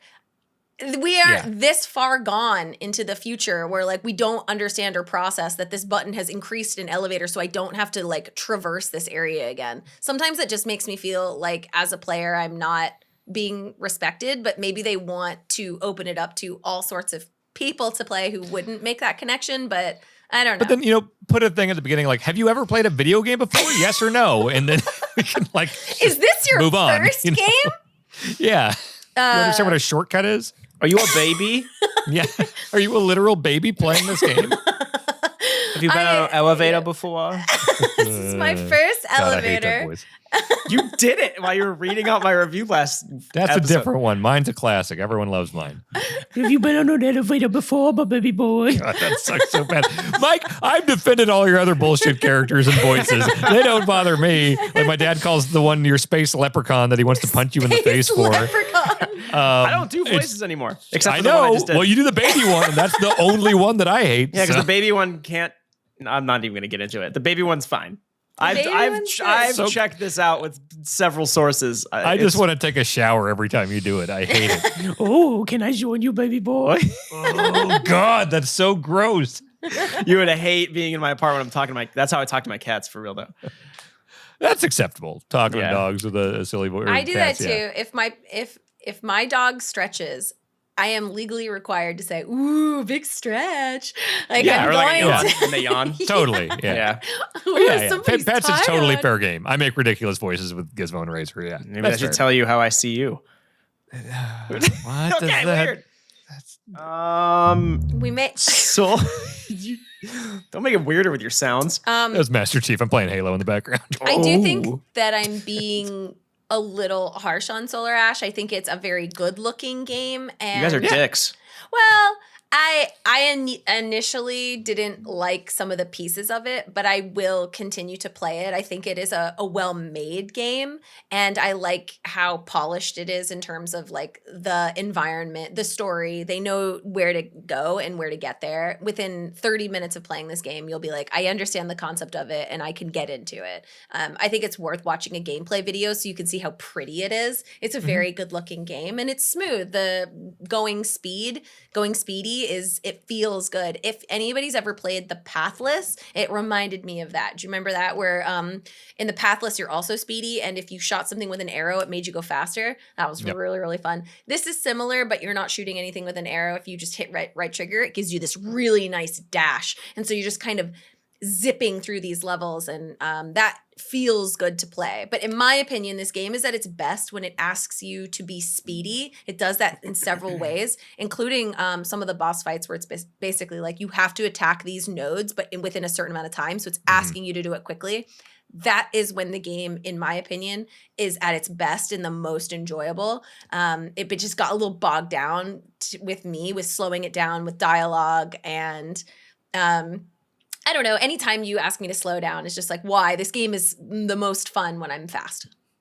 Yeah, and it does it in smart ways too, where it's like it doesn't always, it's not like popping up a clock on the screen. It's basically like you'll jump on the goop, and the goop after a certain amount of time becomes lethal, and so it starts like flashing, and you can tell like, oh, I need to hurry up. This thing is turning red, or it basically turns into like lava. Really interesting color palette throughout the whole game. Like you look at even a screenshot of it, and lots of like pinks and turquoises and stuff like that. It doesn't look like anything I've played recently. So. Yeah, and when you say pinks and turquoises, you would think that's very loud, but I find it very pleasing to the eye, and the audio is also very nice and easy to listen to. So it's a very kind of cool, chill game about moving steadily through an environment that looks and feels nice. I have a couple minor gripes with the game, but generally I think it's really worth like picking up, especially if that sounds appealing to you, of like moving fast in a world. Yeah. The motion, when it's at its best, I'm having a lot of fun with it. It's just there are a few decisions, like some of the boss fights, some of the story stuff, and I'm kind of like, okay, some weird decisions here, but overall, some fun to be had. Mm-hmm. There's another game on Game Pass right now called Exo 1. Have you guys checked that out yet? No. Exo, and then 1 is spelled out. It's kind of what you're talking about. You are just this. I really don't know much of the story. I've played about an hour. You are a little like marble that is like shooting over these desert dunes, and if you're going down a slope, you increase your gravity to pick up speed. If you're coming up a slope, you decrease it. It's just you're just fucking flying through these environments, whether it's a desert or like I haven't gotten too far, but it's just very much. There are brief, literal flashes of story, but it's not like text heavy. It's just you hurtling through this environment on different planets and whatnot. What's the bird game that was automatically on like most people's iPhones back in the day? And it was all about hitting the buttons that the bird would dip onto the fucking hill. Tiny Wings. Yes. This game is Tiny Wings. I played a bunch of that. It's 3D Tiny Wings. I like Tiny Wings a lot. I did just too. Look up like a GIF of Exo 1 and it's immediate. You'll get it. So instead of a cute bird, you're a fat marble. But the idea is that all you do is you hit a button and you shoot down. So if you shoot down on the hill at the right time, you make like so you can increase your gravity with a trigger or with a button, and you can go faster down hills, but then you lessen your gravity as you're coming up. So then you like launch into the sky. And then you have to like go over mountains, and you can flatten yourself out to like go over water and stuff. It's super fun. And it's very like not calming, but it's very, you're like in that zone while you're playing it the whole time. You know what's interesting to think about that I had not thought about until Tiny Wings came up here is like because the thing is I haven't thought about that in forever. Dude, but Tiny I played Wings the fucking shit rules. out of that. Yeah, I love Tiny Wings, but you think about it, and like there are so many great preservation efforts in like console games and things like that. You know, there's like fucking old Jaguar games that are coming out today on Xbox and like anything NES, or like it's all preserved so well, like the Video Game History Foundation, all this stuff. But I feel like, is there going to be a blind spot with stuff like iPhone games that, you know, are not on the App Store anymore or not compatible with current versions of phones? Like, are there those like emulation and preservation?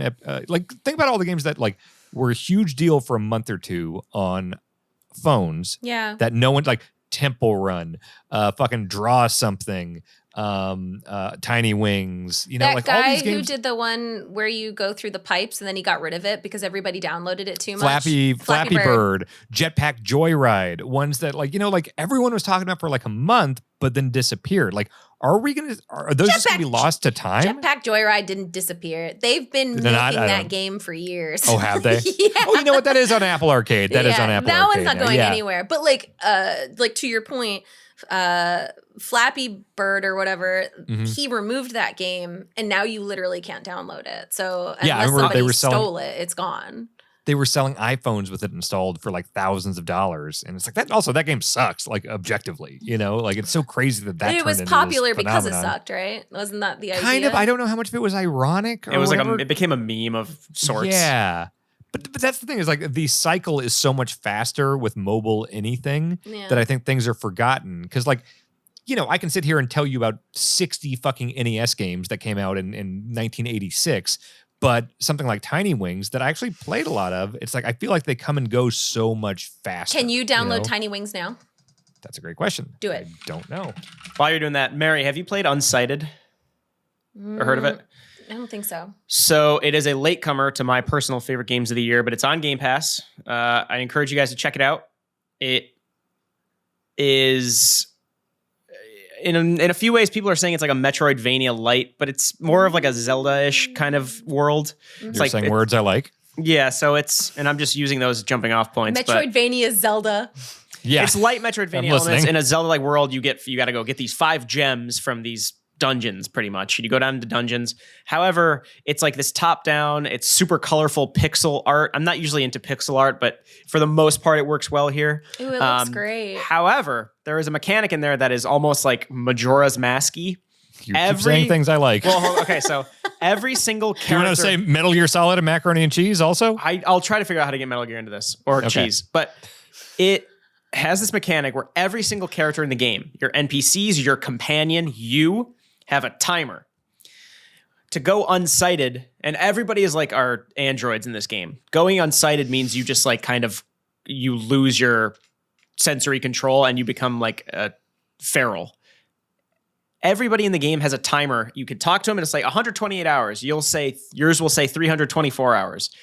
When that timer runs out, you go unsighted. That character is gone from the game, basically. It can be a shopkeeper that you were relying on for items. For NPCs? It can, your actual companion who you use to upgrade chips and shit can also die for good. No. You can die for good and you just gone. However, there is a resource you get that basically it can extend your lifeline.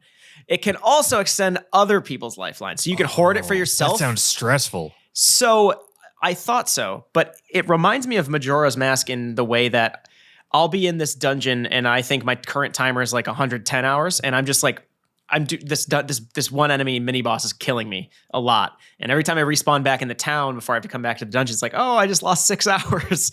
And I'll look at my companion and be like, oh shit, my companion again, who I rely on for upgrades, chip upgrades, again, you're an android, is at like 40 hours. I don't want to lose her. I forget the names. I need to go find this resource and give it to her. There's also whole side quest sequences that you lose if this NPC, you don't save them. They're not, you can turn this off. I'll say that. You could turn this off. At the beginning of the game, they say, hey, we are not bluffing with these timers. There's no joke here. These timers, we mean Hellblade, business. Senua's sacrifice. Oh, the game's going to delete like, No. It's like, hey, we mean it when we say these timers are legit. I had to be so disrespectful. Just kidding. We were lying. Fuck you. That game is, okay, let's not go off on a tangent about Hellblade. No, fuck that game. No, that game is rad. Fuck that game. Hellblade's amazing. It's going to delete. Metal Gear Solid did dumb shit like that all the time. Name one dumb thing Metal Gear's ever done. Okay, Psycho Man is pretty cool. Yeah. Don't compare Metal Gear to fucking Hellblade. Hellblade's a good game. The game sucks. Oh my God. So in Unsighted, they're like, you could turn this off, but they are not bluffing at all. Those characters are gone. You can die, and if you're not careful.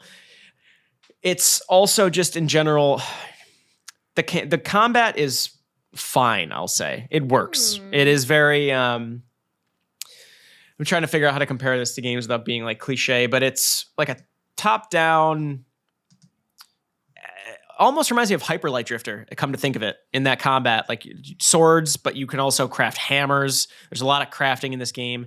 In fact, I'll say one of the detriments of the game is there's too many systems. There's crafting, there's chips, there's like just a ton of shit layered on top of each other that I don't feel like it needs. To me feels a little overwhelming. It can be overwhelming, but it also is just... I kind of just like came to after having played it 4 hours one night. I was like, holy shit, I want to keep playing this game. I went to the dungeons. Like the dungeon that was is a sexual thing too. I got off one night. I came to. There's that. So it's like an awakening.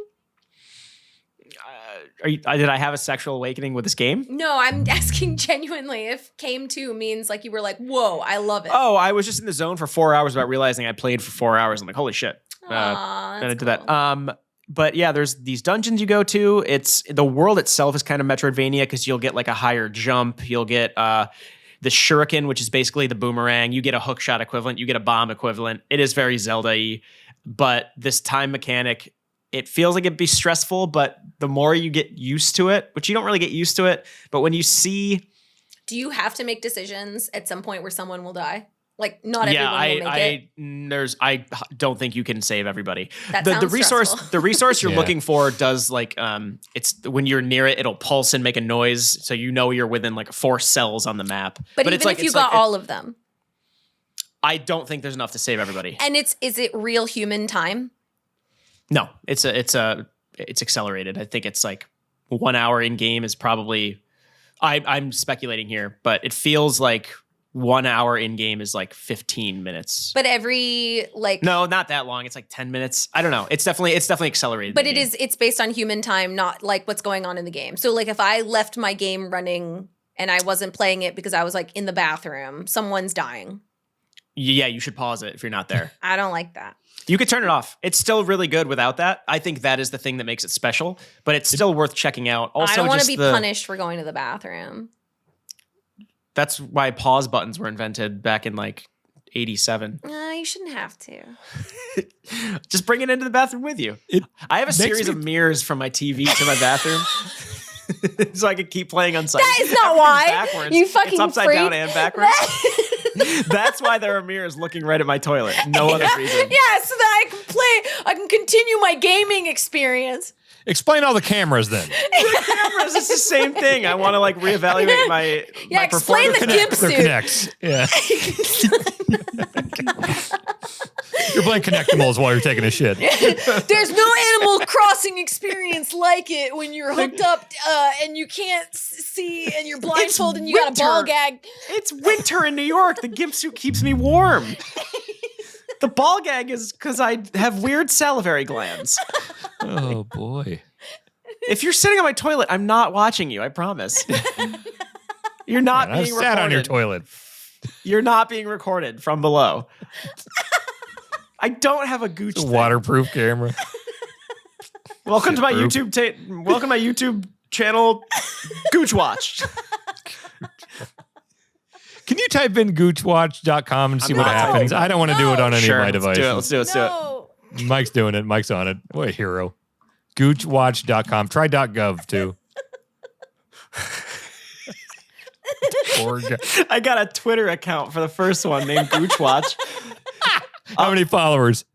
Up-to-date monitoring on the fluctuation of Gooch's friends between Washington and Bangkok.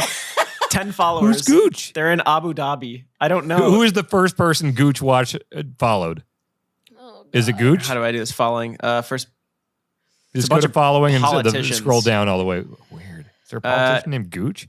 this is I'm Senator bad- Gooch. This is a bad oh, rabbit I hole. see. Okay. It's so is that like a politics thing? Like it's like Kardashian Watch. Like it's like a fan account, but who's Oh. Gooch?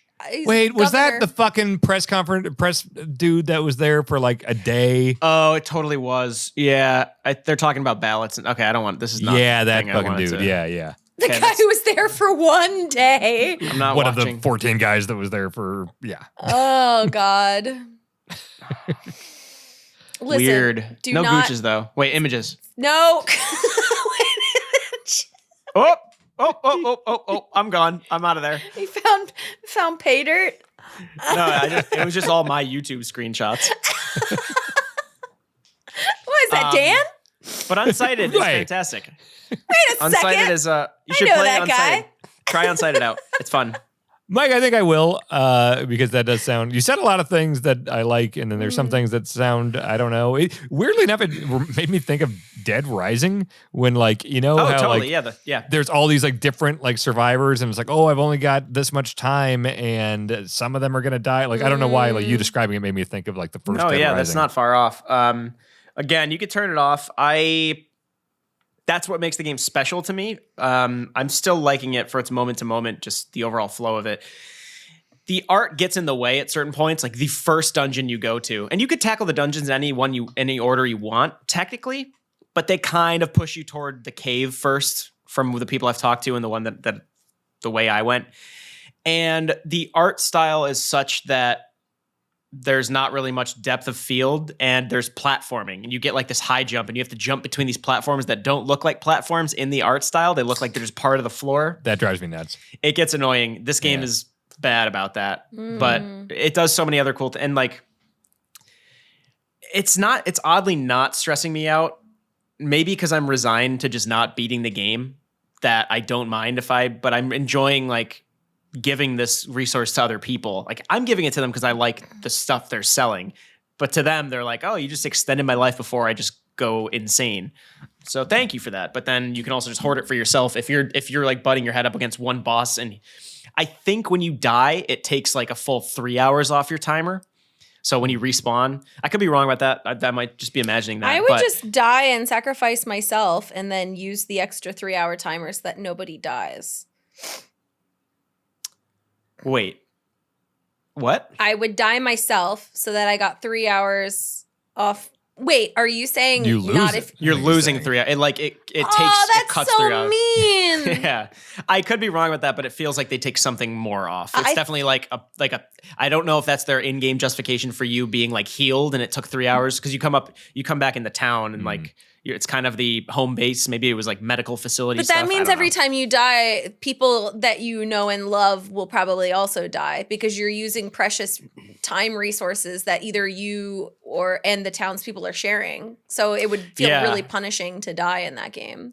There's specifics I don't fully understand. Like I kind of want to find someone with 3 hours left on their timer and just watch it happen in real time, which is cruel. But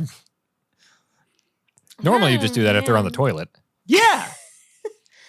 I got 3 hours to kill. Hey, guys, do me a big favor, a solid. If you have like 8 hours left on your timer, come to my apartment, take a nice dump. I'm going to watch everything. 8-hour dump. What's the longest you think you've ever sat on a toilet? 2 hours? No. When I was younger, hours? I used to do my homework in the bathroom. While? That gives you or hemorrhoids. because you wanted to sit on it? It was just no one bothered me in there. Or was it a toilet? It was a toilet. I guess you had like 14 people in your house growing up, right? No one bothered me in there. Yeah. So what else am I going to do? I didn't have a phone back then. I read all the magazines next to the toilet. I doubt I've done an hour on the toilet. 2 hours might be pushing it. I think I've done an hour for sure. I bet I've done 30 plus minutes a few times. It also just occurred to me that was really unsanitary to give those homework papers to my teacher. Oh my God. Oh, God you were shitting bless while doing teachers that? of America for fucking grading your poop papers all day long. Poop Papers, Please by Lucas Pope. That's not even a joke. You just liked the alliteration. Poop papers, please. Yes, welcome to Ireland. We'll take your poop papers, please. Oh, I didn't poop on them. Well, get the fuck out then. Excuse me, there's no poop on this paper. Present your poop papers at customs. Oh, shit. Does anybody have a pencil? I left mine in Montreal. Also, does anybody need to poop? Can I borrow some? This is a GoPro. Sorry, I don't have to poop. I was just on the toilet for 2 fucking hours. Just Yeah, doing 2 hours is a lot, man. Well, I don't think it was 2 hours. I exaggerate. You guys know me. I think I've definitely been like hungover and just been like, I'm just going to sit here for a while because it's comforting. Because as soon as I 30 leave. minutes, like 30 minutes is like a long time to be sitting there. So even like a hungover shit and like just sit there and dry out type thing is probably like 30 minutes on the high end, you know? Oh yeah, that's the danger. It's like, oh man, now now it's not gonna come off. Well, you get a bidet. Now I'm set on that. Oh my God. Yeah. Dan, What? Have we talked about this on the podcast, what you did to me concerning hemorrhoids? I don't know if I know what you're talking Yes, about. you do. Hemorrhoids. Yeah, I tweeted about it and it blew up a few years ago. We haven't talked about it on here. I don't think we I talked. forgot about Mary, this. you're aware of what he did, right? I haven't When talked I about this. Hemorrhoids? Yeah, when I moved to New York, Dan and I were still both at CBSI or Yeah. Viacom CBS before Red Ventures bought him. So I was like, oh, Dan has the same healthcare plan as me.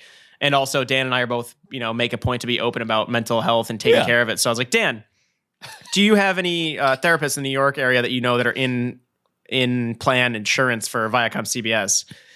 And he gave me a phone number to call. And I called it, and it was a very nice receptionist. And I talked to her for about 5 minutes. I got close to making an appointment. Like, we had picked a day and time. I had asked for a consultation, which you ask for when you're calling. Like you do the first. That's like sometimes it's free, and they're like, "Hey, let's just see if the relationship would work." And I was like, "Yeah, I'm just looking for a consultation." She's like, "Okay, cool." So, and then what are you looking to address? And I said, I was like, I suffer from anxiety sometimes. Also, like I've dealt with depression in my life. Oh my God. And then she's like, okay, well, how does Thursday, December 4th sound? I'm like, yeah, sure. After that, would it be like a weekly thing, or is it bi-weekly? And she's like, what do you think this is? I'm like, what do you mean? I'm just looking for a therapist. And then she's like, she's like, sweetie, this is a hemorrhoid treatment facility. Dan, you fucking fucker. I completely forgot about this. That's very funny. I got very close to making an appointment, but you could tell she had a bit of a sense of humor about it because it was a hemorrhoid treatment facility. I remember going to Google Maps for New York City and being like, hemorrhoid doctor. Yeah, and you could tell she's had Bastard. awkward conversations before.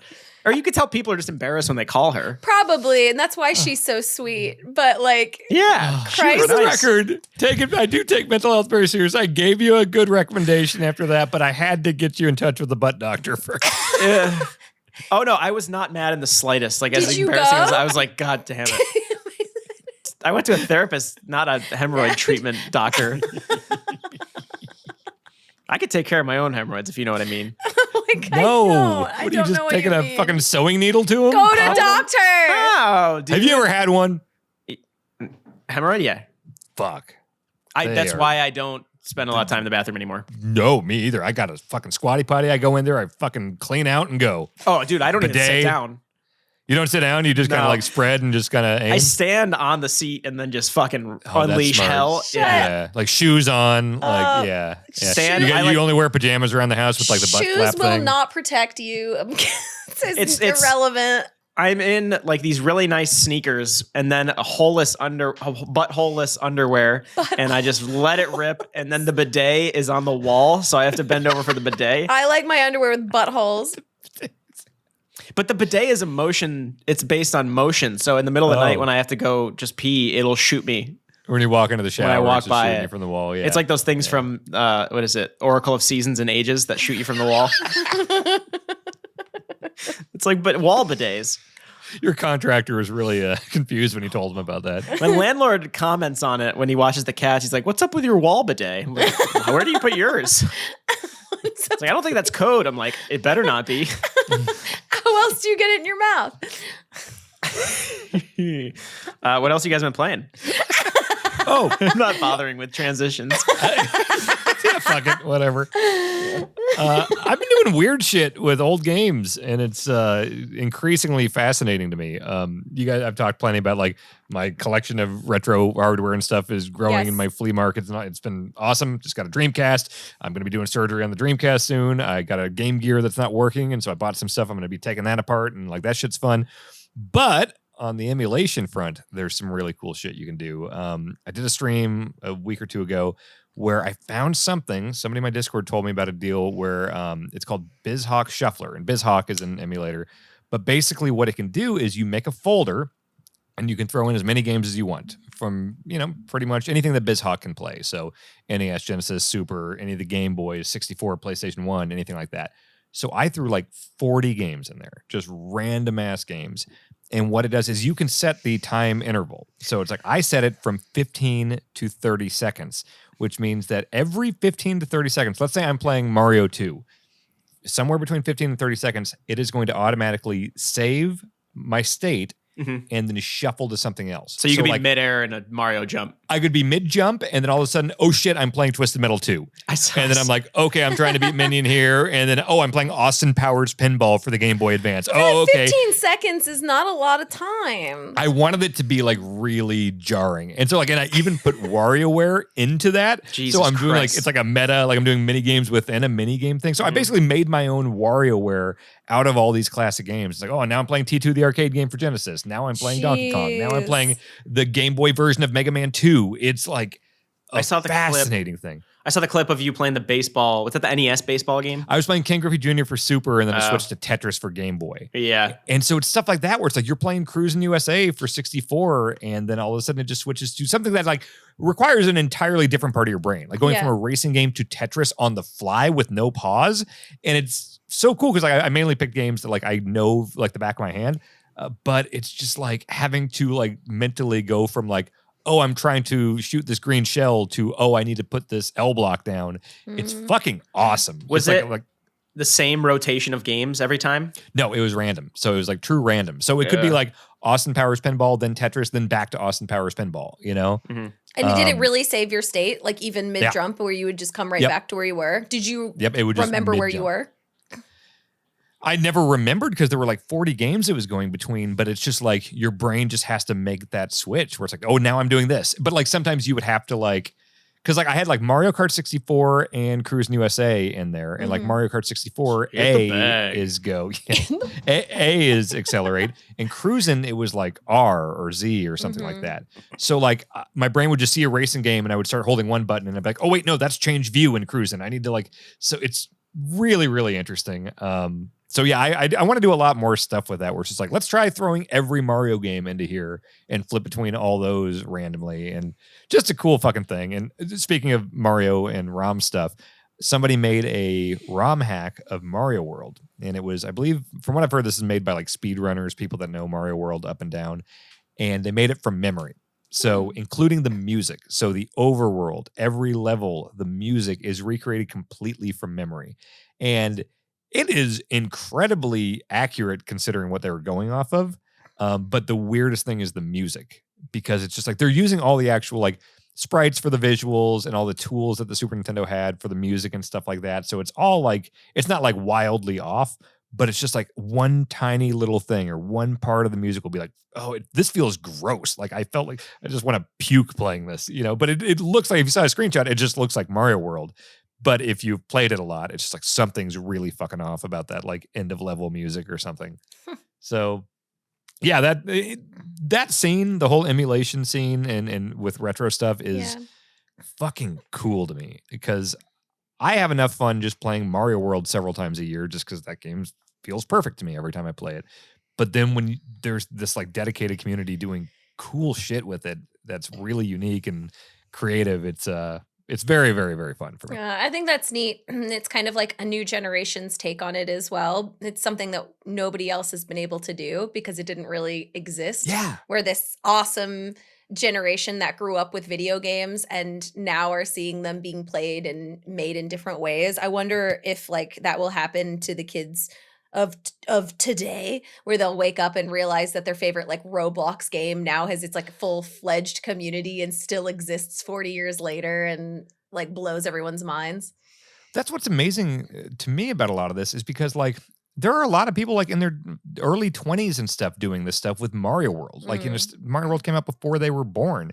And it's like, I respect that so much, because it's like, look, I don't know shit about like Atari 2600. That was before my time. I started with NES. And so just the idea that like there's some kids in college that are fucking around with Super Nintendo games and stuff, like I think that's the coolest thing. Yeah, I mean, I didn't grow up with Atari, but if I ever go to an arcade, that's exactly where I gravitate towards. So it's interesting. I have a mad respect for that type of game, specifically in an arcade, and I will play that much more than playing Mario Kart in an arcade. I feel that way too, with like Galaga and Space Invaders and Asteroids and stuff that like came out years before I was born. But it's just like, look, I played more Galaga than most arcade games, and it just holds up. Fucking love Galaga.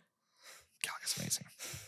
Yeah. So hey, that whole scene, keep doing what you're doing. That shit's cool as hell. I think that's awesome that you're getting into it, Dan. I'm interested in hearing more about your journey in that area. I also love like emulation and feel really strongly that it should be encouraged and people should be able to do it, especially for games that you can't find anymore. Game preservation is really important. There was a time before Sega allowed like the release of Aladdin and Lion King. The only way that I could play my beloved games was to find a Sega cartridge. And I was like, this makes me nervous because I want to be able to have this game. It's like one of my favorite games from my childhood. So finding an emulator of it so that I could have it on PC in any event that something was broken or like lost to the wind, I would have it. And I ended up buying it on Sega anyway because I want the real deal, but I still have the emulator in any event that I need it for my personal being, and that's important to me. And so I feel really cool that you get to like experience those memories of your childhood again in maybe and then some, because now they're like twisting it and making it new, or you play them in 50-second increments like a madman. That's fine too. Yeah.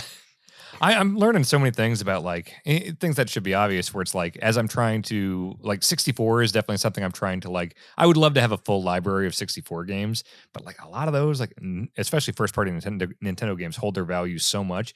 But I also love the idea of in-box stuff.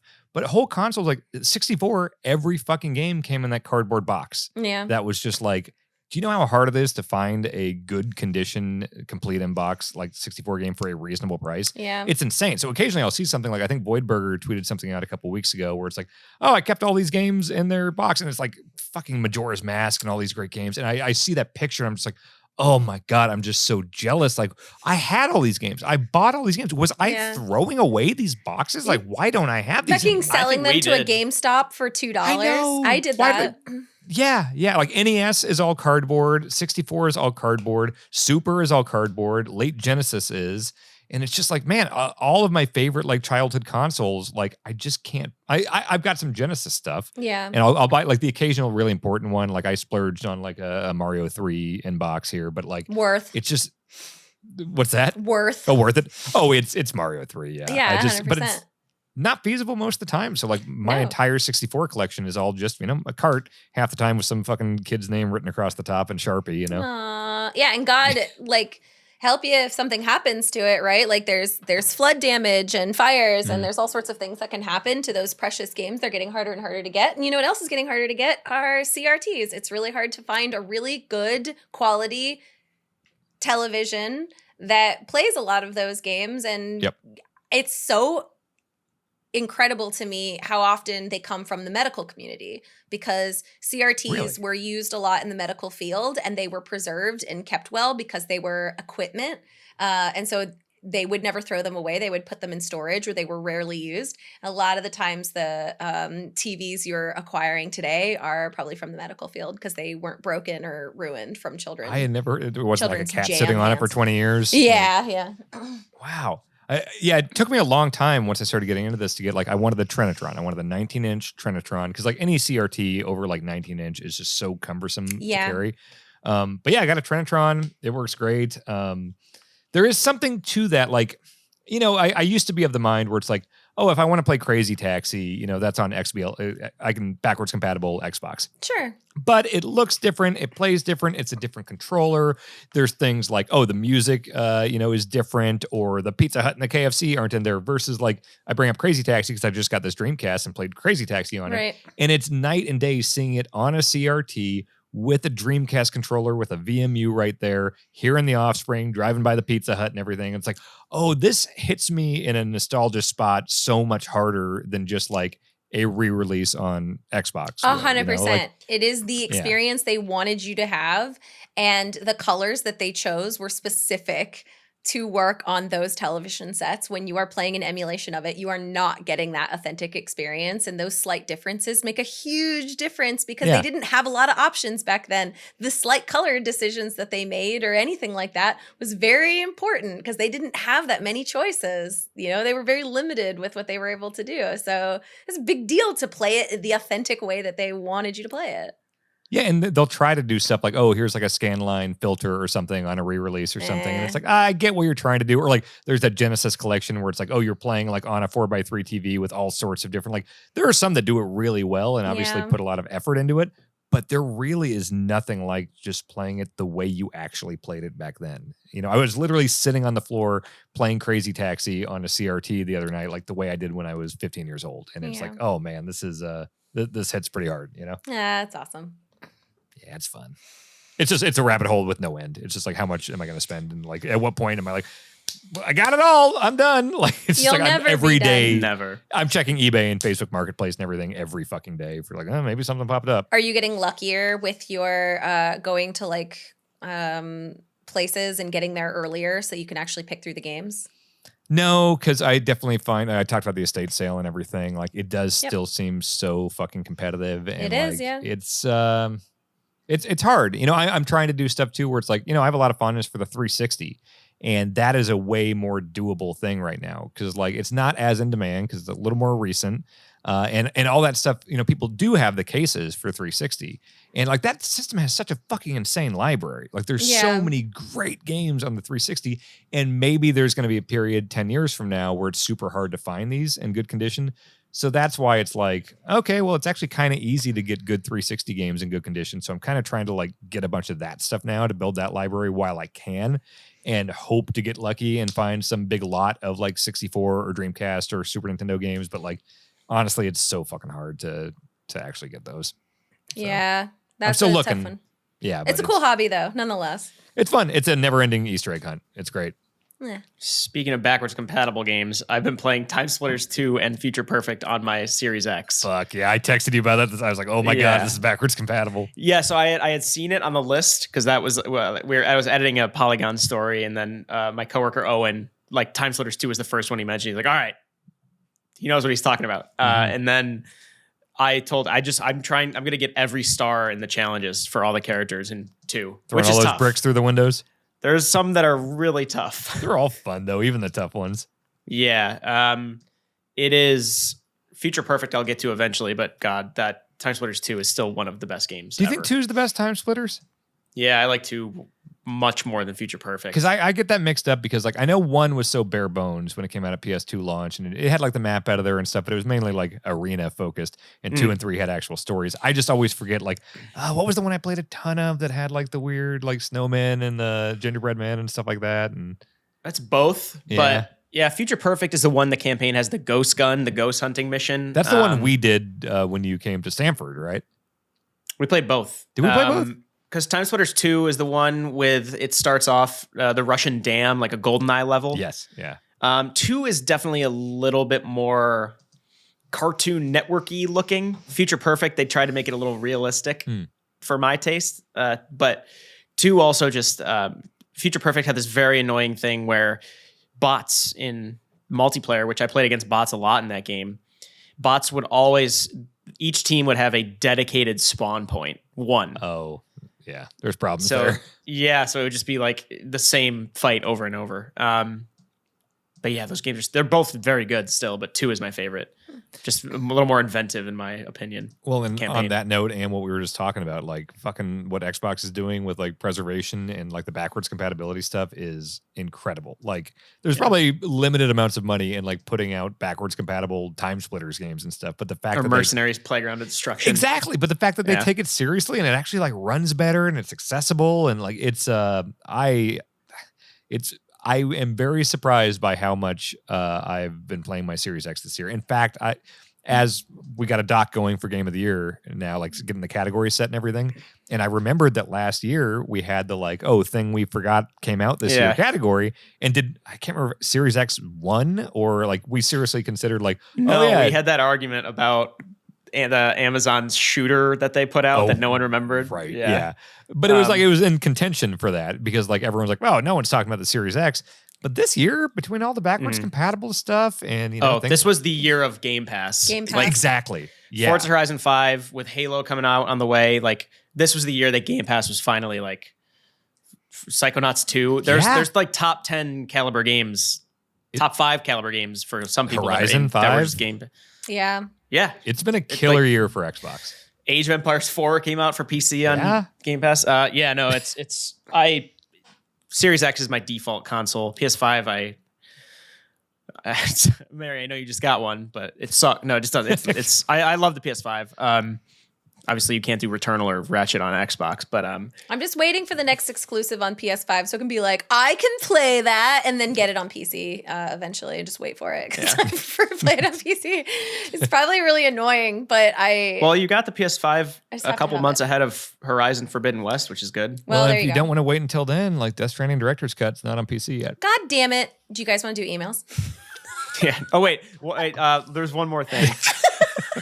Dan, you wrote down unpacking. I know that they had talked about it. Do you have anything to add, or do you want to save it for the Game of the Year? I just want to give a very brief thing that I played it off of Mary and Vinny's recommendation, and what a cool, laid back, fun, like unique. Like I've never really played anything where it's just organization is the key thing, and it's just fun, especially once you start getting like different rooms. It's like, oh, I'll put this in the bathroom, I'll put this here, and then the way it actually like tells a story. It's the opposite of the Solar Ash thing we were talking about, where it's like, oh, it's actually telling a interesting story with pretty much no words. All environment. Yeah. Yep. So it's a photo of your ex. Put it in a cabinet away from everything. It's like, oh, it was a breakup and you're back in the parents. Yeah, it's all very good about that. Yeah, just put it in the fireplace and burn it. I tried putting in the trash in the bathroom. I was bummed it didn't let me. But yeah, they should let you do that. They should let you. They should let you throw away your trash. But yeah, that game's rad. I liked it a lot. Yet another like game I wouldn't have played if I didn't just see it on Game Pass. Yep, 100%. I think that's a really good example of a Game Pass game because I think that's a very difficult sell to ask someone to buy. But I would absolutely, yeah. Game Pass is it's what we wanted it to be all along. But I feel like this was the first year it was really there. Oh yeah, this has been the year of Game Pass. Hip hip. Cool. Yeah, you want to do emails? Sure. Yeah, so we could do some emails. Sure. As always, you can always write into firescapecast@gmail.com with any questions, constructive criticism, old author bios of Dan's that I can read out loud to embarrass him. I looked. I didn't find any. No, there's some early Game Informer ones, but they were pretty short, and it can't be as bad as yours. Nope, impossible. That's firescapecast@gmail.com, and we can jump into them now. Mary, you want to take this first one? Sure. Actually, no, Dan, you take the first one. Okay. No, Mary, you actually. It literally starts with "Hello, Mary." No, I just can't get over that bit. You fall for it every time. Do I really? No, Mary does. I do. Yeah, sure. I get excited about the opportunity. It's the 17th episode. By the time we get to emails, I'm a few drinks in. I forget this every time. It's also like a very long podcast sometimes. Oh my God. This one's not crazy long right now, but we'll see. All right. Okay. I am going to read this because it's literally to me. Hello, Mary. It's awesome. Inspired by a few things, one being your stand-up bass in Twitch streams and social media for months, I've decided to start to learn the cello. That's awesome. It's something I've been wanting to do for a while and also a way to connect with my grandfather, who I sadly never got to meet. He was virtuoso cellist. Is that what I said? I hope I said that right. But he had to give it up and become an Air Force mechanic during World War II. I'm now starting to look around and see if I can purchase a used one, rent, etc. My question is there anything you wished you knew or had when you started to learn bass? I know there are a few differences between a bass and a cello, but I figured they are similar enough that anything you wish to pass would be helpful. Mike and Dan, what instruments do you play or want to learn? Thank you so much for the podcast, Adam. That's a great email. Thank you for asking all those really good questions. Grandpa sounds cool too. Yeah, he actually sounds super cool. I think one of the most important things that I learned in the course of my life is I didn't buy a stand-up bass because it's extremely intimidating to ask someone to rent an instrument and not know how to play it, and I was embarrassed, and so I just never did it.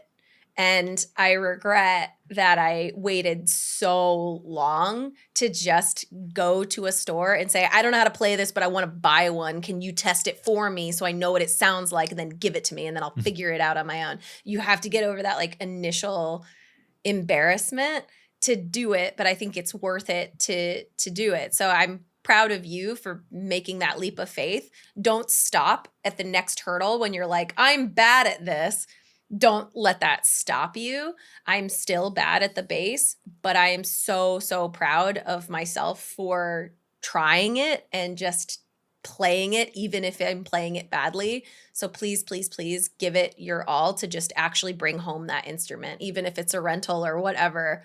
Bring it home into your living room. And I would say my other piece of advice is I asked for lessons from a professional musician just twice. I think you probably could do it forever, especially with an instrument like that. But at least when you're getting going, have an initial consultation with a professional, because they will teach you how to do your scales, and they will look at your hands and make sure they're proper. If you don't do that right, you can strain your wrists or your fingers, or you can just actually have really bad you can learn improperly and then have bad muscle memory of learning it badly. Have a professional look at your hands and make sure your stance and everything is right. And that will save you heaps of problems down the road if you learned it wrong. So I had like a dude come into my living room and just show me my scales and then told me specifically like how to use a bass. And he's like really amazing, and he's like a professional bassist, so he's incredible. But he just watched me, and we did 2 lessons together. And then after that, I basically putzed around on my own for the next 2 years. I learned most of it by just fucking around. Yeah, I've been my whole family kind of. My uncle was like a pretty renowned classical acoustic teacher, guitar. My dad has gotten. It's funny. Since I moved to California, my dad got more into guitar, and then all of a sudden I came back once and I heard him just like shredding. I was like, who the fuck is that? My mom's like, that's dad. I'm like, that sounds like Uncle John used to play. She's like, yeah, he got good. I don't know. But all of us like learned to play guitar at one point or another. I could play guitar maybe average, maybe a bit above average. I'm out of practice the last few like year or so. During COVID, I decided to buy a mandolin because I'm always really like one of my favorite, Chris Teal. I think it's Teal. He's from the Punch Brothers. He's like one of the best living mandolin players. It's just the most impressive thing ever. And I have like 3 broken fingers. We've talked about this. So I thought that maybe getting a smaller instrument would be easier because I really want to play piano. I thought it was because of your small hands. No, I have your like notoriously small baby hands. I think I have normal size hands. Look how hands. Small they are compared to his head. He's very defensive about his small hands. Yeah. These are my nipples for comparison. doing the Pan's Labyrinth thing. So mandolin I thought would just translate 1-to-1 from guitar. It does not. There are skills, but mandolin's got double strings and there's different chords completely, and it's just a different instrument. Feels different. The strings are a bit looser, hence you get that noise from the mandolin. But when I played drums a bit, I was good at drums, but anybody could be good at drums, I'd say. I want to be better at piano, though. Not but anyone. You could be decent at drums. If you have decent rhythm, it's a bit easier. But yeah, I want to return to the mandolin, but I don't know when that'll happen. That's awesome, Mike. Dan, do you play anything? I don't. I'm missing some part of my brain where it's like musical stuff. I took a class in college where you're supposed to learn like sheet music, and I spent like 2 weeks trying to fucking parse it out, and I just dropped the class because I was like, none of this is making any sense to me. And in high school, I took guitar lessons, and I was like really into Rage Against the Machine, and I was able to like do the beginning of Guerrilla Radio and Born of a Broken Man, and like, but it sounded like shit. And it's like, just even like bending my fingers and like, oh, do G or whatever. Like I couldn't do anything. And at this point, like I like the idea of learning how to play guitar and picking up a new hobby, but it's also, I guess, disheartening that my brother-in-law is like one of the literal best guitarists on the planet. So like I could get very, very good at guitar, and no one I know would give a shit because Tom Mond is my brother-in-law. It's like Guitar World future prog legend Tom Mond. It's like, oh, but Dan can he's trying to do Sweet Home Alabama. It's like if Picasso's brother-in-law who emulated ROMs and shit wanted to paint. Yes. Yeah, so I like the idea, but you know what? I'm fine with being very, very bad at music. Wow, look at Picasso's do it. Jimmy comes in. He's like, you guys, look, I learned how to finger paint. I spent 5 years learning how to do this. Get the fuck out of here, I'm Picasso's in my purple brother. period. I made all of this on the toilet in 2 hours. And I saw. Which, by the way, Tom Monda and Thank You Scientists made our theme song, and they are on tour right now. So They're you can really check it out. They just put out a new EP called Plague Accommodations on Spotify. Ooh, So Jake, play us out right now. Kick in Tom. No, just kidding. We're not done yet. No, but the one last thing is it reminds me of Ira Glass from This American Life. Had that one thing that people have done animations to, this thing he talked about in an episode, the taste gap. When you want to get into a new skill, you do it because you have good taste.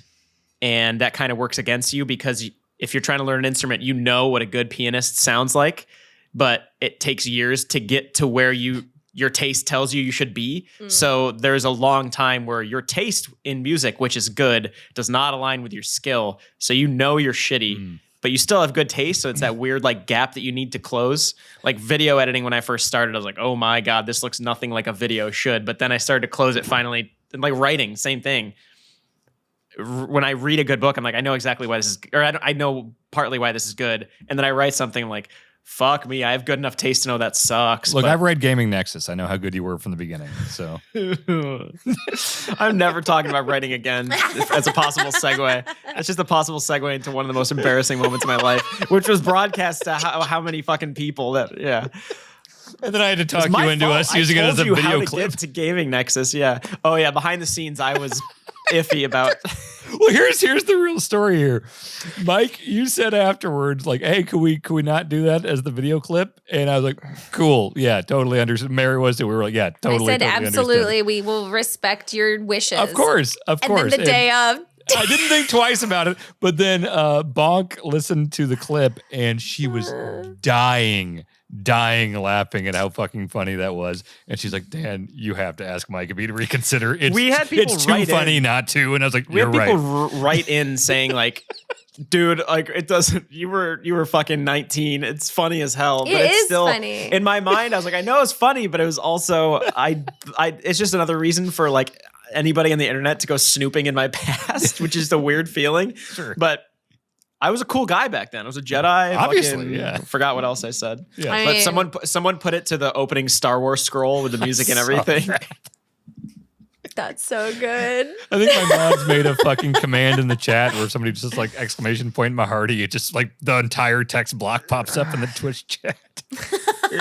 We should put that on a shirt. just the sell text. Just Times New Roman, black shirt, white font. No, Helvetica. At least give me that. Helvetica. Yeah. Left align. At least give me Helvetica. Yeah. That'll be the next batch of merch we put out. Along with, shit. we'll be tweeting, well, as of this recording, we'll have tweeted a few days ago, but we got some of the fan art in from the Horny Town conversation. Beautiful. Oh my Beautiful God. stuff. The What mascot an that we designed on the amazing- fly. Oh, it's really amazing that like, because I always forget everything immediately. And so I saw that fan art and I just had no context. I thought, why is this a hot dog with a dick? And I just had the vaguest memory of that conversation. I was like, I don't know how we got there, but here is a drawing of a hot dog with a dick. Yeah, it's from Fire Escape listener Connor, who did a bang up job. Thank you, but you'll see Connor. that on social media. I don't know how we'll be able to put it on a shirt and sell it because he's wearing Sonic's shoes, which I think is infringement. You can't claim like the Sonic 7/10 shoes. rule or whatever. They're red shoes. They're just red cartoon sneakers. They're just red sneakers. with a stripe. Yeah, I guess I shouldn't have gone on record saying they were Sonic shoes. I say a lot of incriminating things in this podcast. Yes, You you threaten do. murder like every episode. I don't threaten murder. I least just say I would once. like to do it. There's a difference. Courts could construe that as a threat, Mike. No. I'm not threatening. I'm saying I would like to. I'm just You saying put me I in would a feel court, alive if I murdered someone. I would charm the Me jury. specifically. Yeah. I would charm the shit out of the jury. Dan dancing No. around it again. You know, murder someone. Me. No, it's not just you. There are other Charm people. the jury. The jury would see you as some, Roman Roy character, some sociopath. Kill Dan. What's the line in Succession? He's like she's the fucking Hercule Poirot of fucking piss over here, which is the most like deep cut Agatha Christie joke that Roman Roy used. I understood nothing of what you just said. They're in the boardroom. It's Agatha Christie. There's a detective named Hercule Poirot. I might be mispronouncing. I'm not French, and he just says like, "Oh, the fucking Hercule Poirot of fucking piss over here." Dan It's still one of those doesn't- Roman Roy lines. Anyway, Yeah. You have to- okay. A lot of things You go gotta understand right. why Dan doesn't this process is up your this is up your alley. I'm reading from this? Andrew. Yeah. Okay.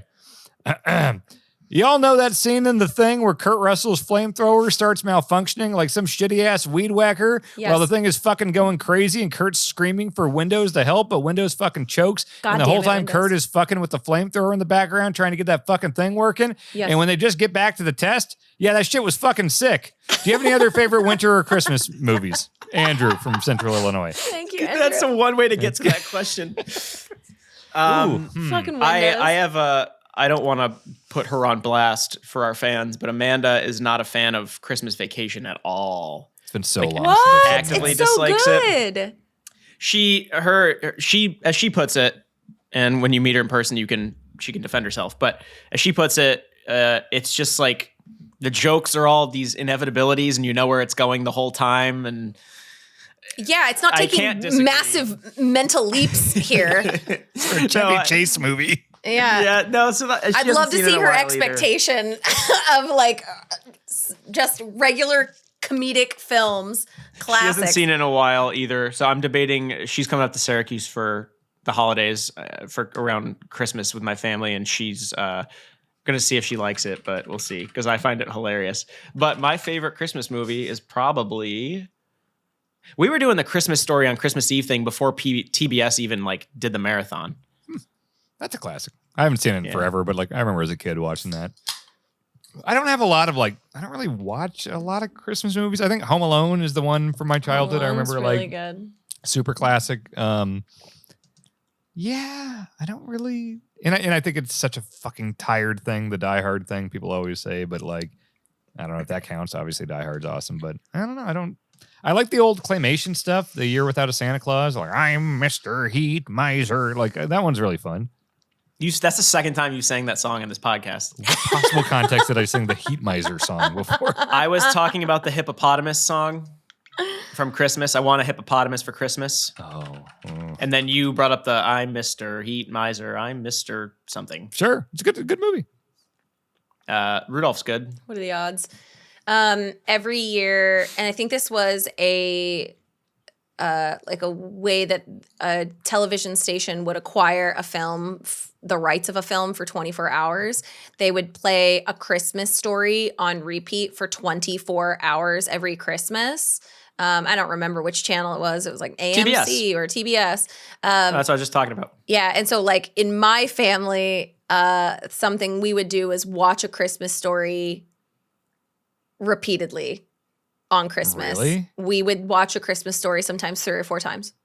Mm-hmm. Yeah. And like when it would end, we'd be like, here it comes. It would be like, dun, dun, dun, dun, dun, dun. We'd be like, here it comes again. And we would just watch the goddamn movie again. Terre Haute, Indiana. It was like a thing in our family to watch it multiple times because it's that, I personally think it's that fucking good. It is a bit of a nostalgia thing too, but there's nobody in our family who can't not see A Christmas Story because it is like an iconic tale of a kid growing up, you know, and dealing with Christmas life in that time. And it feels like you're in a time bubble when you watch it. It's a very iconic time. It's like before cell phones. It's before almost any media besides radio, which is an iconic part of the film. And so you're just kind of enjoying this person's simple life and the trials and tribulations of being a kid at that time. And I think it's like the Sandlot of Christmas. It's a perfect time capsule. When was that made? Was it in the 70s or 80s? It's it is the 80s, early 80s, but it's from the 50s, right? It's like So it's set in the 50s? Definitely. Yeah. Okay, because it's interesting because it's not so obviously time stamped because there's not a lot of like recognizable actors where it's like, oh, that guy was that old. Like it seems kind of timeless, you know, in a good way. Well, they cheated a lot of stuff about it. It was shot in the summer. Every shot with snow, all that snow was fake. Oh, I had no idea. Yeah, all of it. All the snow, they like made an entire block covered in snow to film that. But You had to wear coats and shit? Yeah. Ugh. Yeah. So it's the 40s. So this must have been. That makes sense. It's the 40s pre- because it's pre-television. It's radio. I'm trying to think if it would have been before the war or after. That's it would a have been good after, question. right? Because it's not the if it was before, it would have been the Depression. It's got to be after. All like of my right after the watches, war. I can't think of like any very specific war Yeah. mentions in it. And I think they probably did that on purpose to keep it more light. Mhm. That's crazy because like a movie set in the 40s, if it was made in the 80s, is the equivalent to if a movie was made now that was set in the 80s. But the 40s seems ancient, but that's just as long ago as if we made a movie set in the 80s now. Like Stranger Things is just as far back. Yeah, you're just literally explaining what that happened then. Yeah. Yeah, that's I'm right. just saying the 40s seems so old and the 80s. Like, I remember the 80s, you know? If you're not watching video, you can't see, but Dan just took a massive bong rip before that. Right up his ass. Whoa! 40 years feels like forever, but it's actually not that far. I was trying to follow along, and then Mary just rips into you. It's Probably appropriate, yeah. It's just funny that you were trying to explain how ridiculous it was, and then you gave a perfect example. Like you answered your own query. That's what I'm saying is so crazy about it, is that like, I'm going to drop it. In another 40 years, everyone will do it again. It'll be cool. It's set now, and it'll be crazy then, and we'll talk about it on the podcast. Hey, guess what? 10 years ago, that 70s show was fucking crazy popular. It will continue to happen. Yeah. I'm going to write a book based in the 90s, in the 30s. I'm going to write a book in the 30s that's based in the 90s. 2030s? Yep. That sounds crazy. 2030s. 2020 sounds crazy. Write a book about what's going on now and hold on to it for 40 years and then release it. Yeah. Oh, it'd be timely. That's like the how-to with John Wilson. Just record everything, and then I still have not started season 2. And Mike, there's one part that just fucking killed me in that premiere. It's so about a good. movie set, you said? It's just, yes, this is in the premiere of How To with John Wilson, which everyone should watch on HBO. It's incredible. But basically his actual street that he lives in New York City was used for a TV show, and they did not have to change much, and they made, I don't want to ruin it too much. It's just, you'll know when you get there. There's a Taya Leone clip that they show. Tia Leone is doing a movie set in New York recently? You'll know what I'm talking about when you get there. But everyone should watch How To. Mary, you mentioned that about Christmas Story, and like I was trying to think if I had ever watched a movie back to back, and I think the closest I came was with Mike, where we watched Terminator 2. He saw it for the first time. We went to the Vegas Lounge in Minneapolis, spent the entire time talking about how cool it was, and then we just left the bar and watched Terminator 2 again. That's so good. Well, because he had discovered the night, I think Dan was finally coming around on me, or like just getting to know me, and then he found out that I had never seen Terminator 2 before and quickly rectified it. I went from not seeing it ever to seeing it. I think it was in the 2 months after that. I think it was 4 times. Well, it took a while to come around on you. It is a good film, and I feel like I could do that. Ironically, I think I could watch The Thing twice in a night, like without question. It's so good, and I'm glad Andrew brought it up. I could easily watch it twice, and then if somebody hadn't seen it, I'd be like, well, we have to watch it. It's not a favor for me to watch that film again with somebody. Yeah, that's one of my Desert Island movies as well. It's that, and also like between The Thing, I'd say The Thing might be my Desert Island movie. Like I could watch that over and over and over. I always felt like I should like that movie more than I do, because it's I Kurt don't Russell. want to dislike you, Dan. Let's be careful. I think it's awesome. And Kurt Russell is one of my all-time top 5 favorites. John Carpenter, one of my absolute favorite directors. I just feel like the few times I've seen The Thing, I must have just been like too tired or drunk or something to like really appreciate it. I remember last time I saw it, we did a film in 40s of it at Giant Bomb, and I just remember being like, I don't understand what's happening, you know? Like I just, what do you mean? This is on me. This is on me. Because every second of that film I've seen screams cool, and the practical effects seem amazing, and Kurt Russell and the direction seems great. I just feel like I've seen that movie probably 2 or 3 times, and I don't really know. Is this about Hollow Knight? What the fuck is your problem? No. Stop. This is a classic. Stop it. This is the thing. This is the best movie that's ever existed. How can you not get it? There's a thing in a dog, and then it's in one of the people. It's a You will not get me to say a bad thing about The Thing. I am saying I have probably been in some stupid circumstance to where I have not been able to appreciate it or understand it as much as I should. Understand it. I've probably been drunk every time I've seen it because I liked drinking during movies, and I think I've seen it twice. Once was during Film in 40s, a drinking-themed commentary track, and the other was in college where we were drinking every time we watched a movie. So, like, I probably just was never in the right frame of mind to understand and appreciate it. No, sorry. Separately, if you're watching the video version, Dan, you froze a bit, and then your video kicked in. So as you're like making your points, you're just frantically all over the screen to catch up with it. Great. Yeah. Oh, but anyway, we have to watch it. We'll watch The Thing. We should do like a thing about that. I would do this for you. I know. Hey, I want to. One of my favorite movies. That's why I said I think I should like that movie more than I do. Well, I need to see Creed and the Punch 'em movies. The Punch 'em movie. Okay.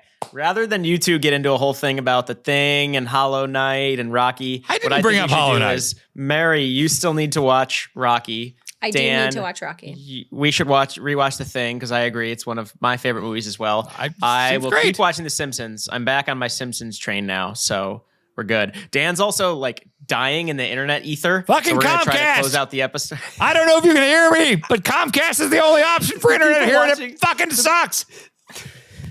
The people watching the yelling video help? version of this. This is a mess. This is such a different.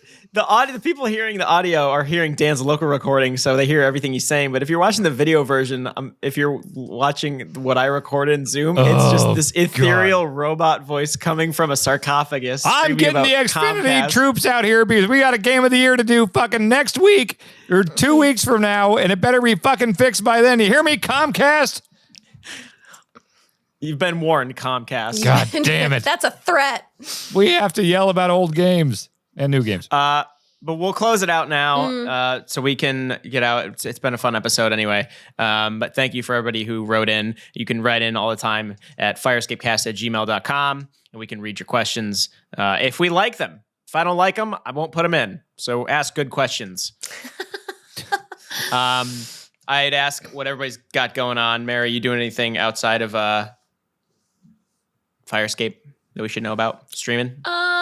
I definitely still have been streaming on Twitch, so check that out. I think that's all I have going on right now. I wish there was something cooler that I could bring up. But I think just mostly streaming on Twitch and our Game of the Year stuff coming up. That's exciting. Cool. I'd ask Dan, but he's like Hey! in the ether. Dan's got a I'm here. Dan's got a project Hello, called can you hear me? Baby. Hang on, what please? Oh my God, Is this coming he's through? using his sound effects to try. Can you hear me? So Can you hear me? Dan's got a side project called CandylandBabyBoy.com. No, that he's working on. that's You can go not there. true. He's lying to He you. told me to convey He's that. lying. That's I don't know if what I'm he's coming doing. through. So you can go there. Fuck. You can also go to goochwatch.com. No, that's not my website. Goochwatch. Panning the gooch. Panning the gooch. My Am I coming favorite- through right now? Kind of. In the video Okay. version, it's going to be very garbled. Well, I'm telling you, we're doing our Matrix stuff on Panning the Stream. We're doing all 3 Matrix movies. If you're hearing this, the first one's up, and we're doing Revolutions and Reloaded coming up. I don't know if you can hear me, but we're doing Matrix on Panning the Stream. Also, Twitch, Dan Reichert. Fuck. Oh my God. Yeah, we kind of heard it. The people in the video version are going to be getting a very strange ending to this episode. Yeah. But thanks everybody for joining. As always, you can go to patreon.com/Firescape. You can go to firescapecast.com and you can treat it as a tip jar, send us some generous donations, or you can get an ad-free version of every episode or First the game of video the year. version. First game of the year. Oh my God. You're fine now. You're here. Oh, great. Oh, hi. Hi, but yeah, everyone. Hi. so December 17th. Keep an eye on social for potential plans changing, but December 17th right now is what we're aiming for. That's a Friday night. If you were here last year before we even started the podcast, when people realized that we have some pretty funny chemistry together, we did a Game of the Year stream that went really well, and it went very long, and it was fun, and we argued a lot, and we came up with a really good top 10 list, as well as some, tangential categories that are always very fun. We're going to be doing that December 17th for 2021 Game of the Year, Firescape Casts top 10 and whatever other categories we come up with. So join it. That'll be on twitch.tv/Dan Reichert. Be hosting on his Twitch stream. It would also be broken out the following Monday, which is an off week for us. No, that first Monday is no, an it's on not. week. That's but then actually- Okay, that so is our it's podcast December. This is December 6th. If you're listening to this today, December 20th will be the next day we normally publish an episode. We're just going to break out the Game of the Year stream and make that our kind of wrap up the year. We will have an episode 2 weeks after that, a normal back to basics episode. But December 20th, if you cannot catch us live on December 17th, don't worry, December 20th. Oh Business my as God, usual. I'm confused, and it's our plan. If Basically, you miss the you can live watch it stream, you'll live. get it on the podcast. You No, can hear watch you, it Dan. live on Dan's that you Am I can't here? save the day. Am I here? I don't know how that's confusing. December 17th is the live stream. If you missed that, we'll be publishing it as a breakout Yeah. audio Where's your episode on December delivery? 20th. Got help you if you were ever like a college professor. I could easily be a college professor Ooh. of histrionics and dynamics and Take it home. the liberties. Take it home. And the liberal arts and Put the music up. philosophical things. I love yelling and not even knowing if my mic is coming through. It's coming through. It's in a very good annoying time way. for everyone. All right, but Sounds anyway. like shit. December Great. 17th, live, twitch.tv/Dan Reichert, Friday night. Be there. If you can't make it, the following Monday we'll have an episode. Anyway, thank you so much to everybody. Firescapecast.com. What's the other one we have? Fart reviews or something? Fuse.reviews. Fuse.reviews. Don't go to you fart can go there. reviews. Don't go to fart reviews. You can catch Dan's work on Gooch Watch and Candyland Baby Boys, Dirty Baby Bananas. Stop it! So go there. Baby and bananas. Do not go to there either. Thank you so much to everybody who joined. We appreciate it, and we'll see you in on the 17th. We'll see you then. Yeah. Ooh, fartreviews.com skaters. is available. No, don't get fart. Fart review. I thought it wasn't. Fartreviews.com is Jake, available. Jake, play us out. Mary, buy fartreviews.com. Dan, I'm we'll on see you it. at Bye. Candyland Baby I'll Boys. fix my internet. Babyland, baby boys. Good night, everybody. We Bye. love you. Bye. What a fire. All right, I'm going to stop God. Audacity. Can you hear me? Am I even on?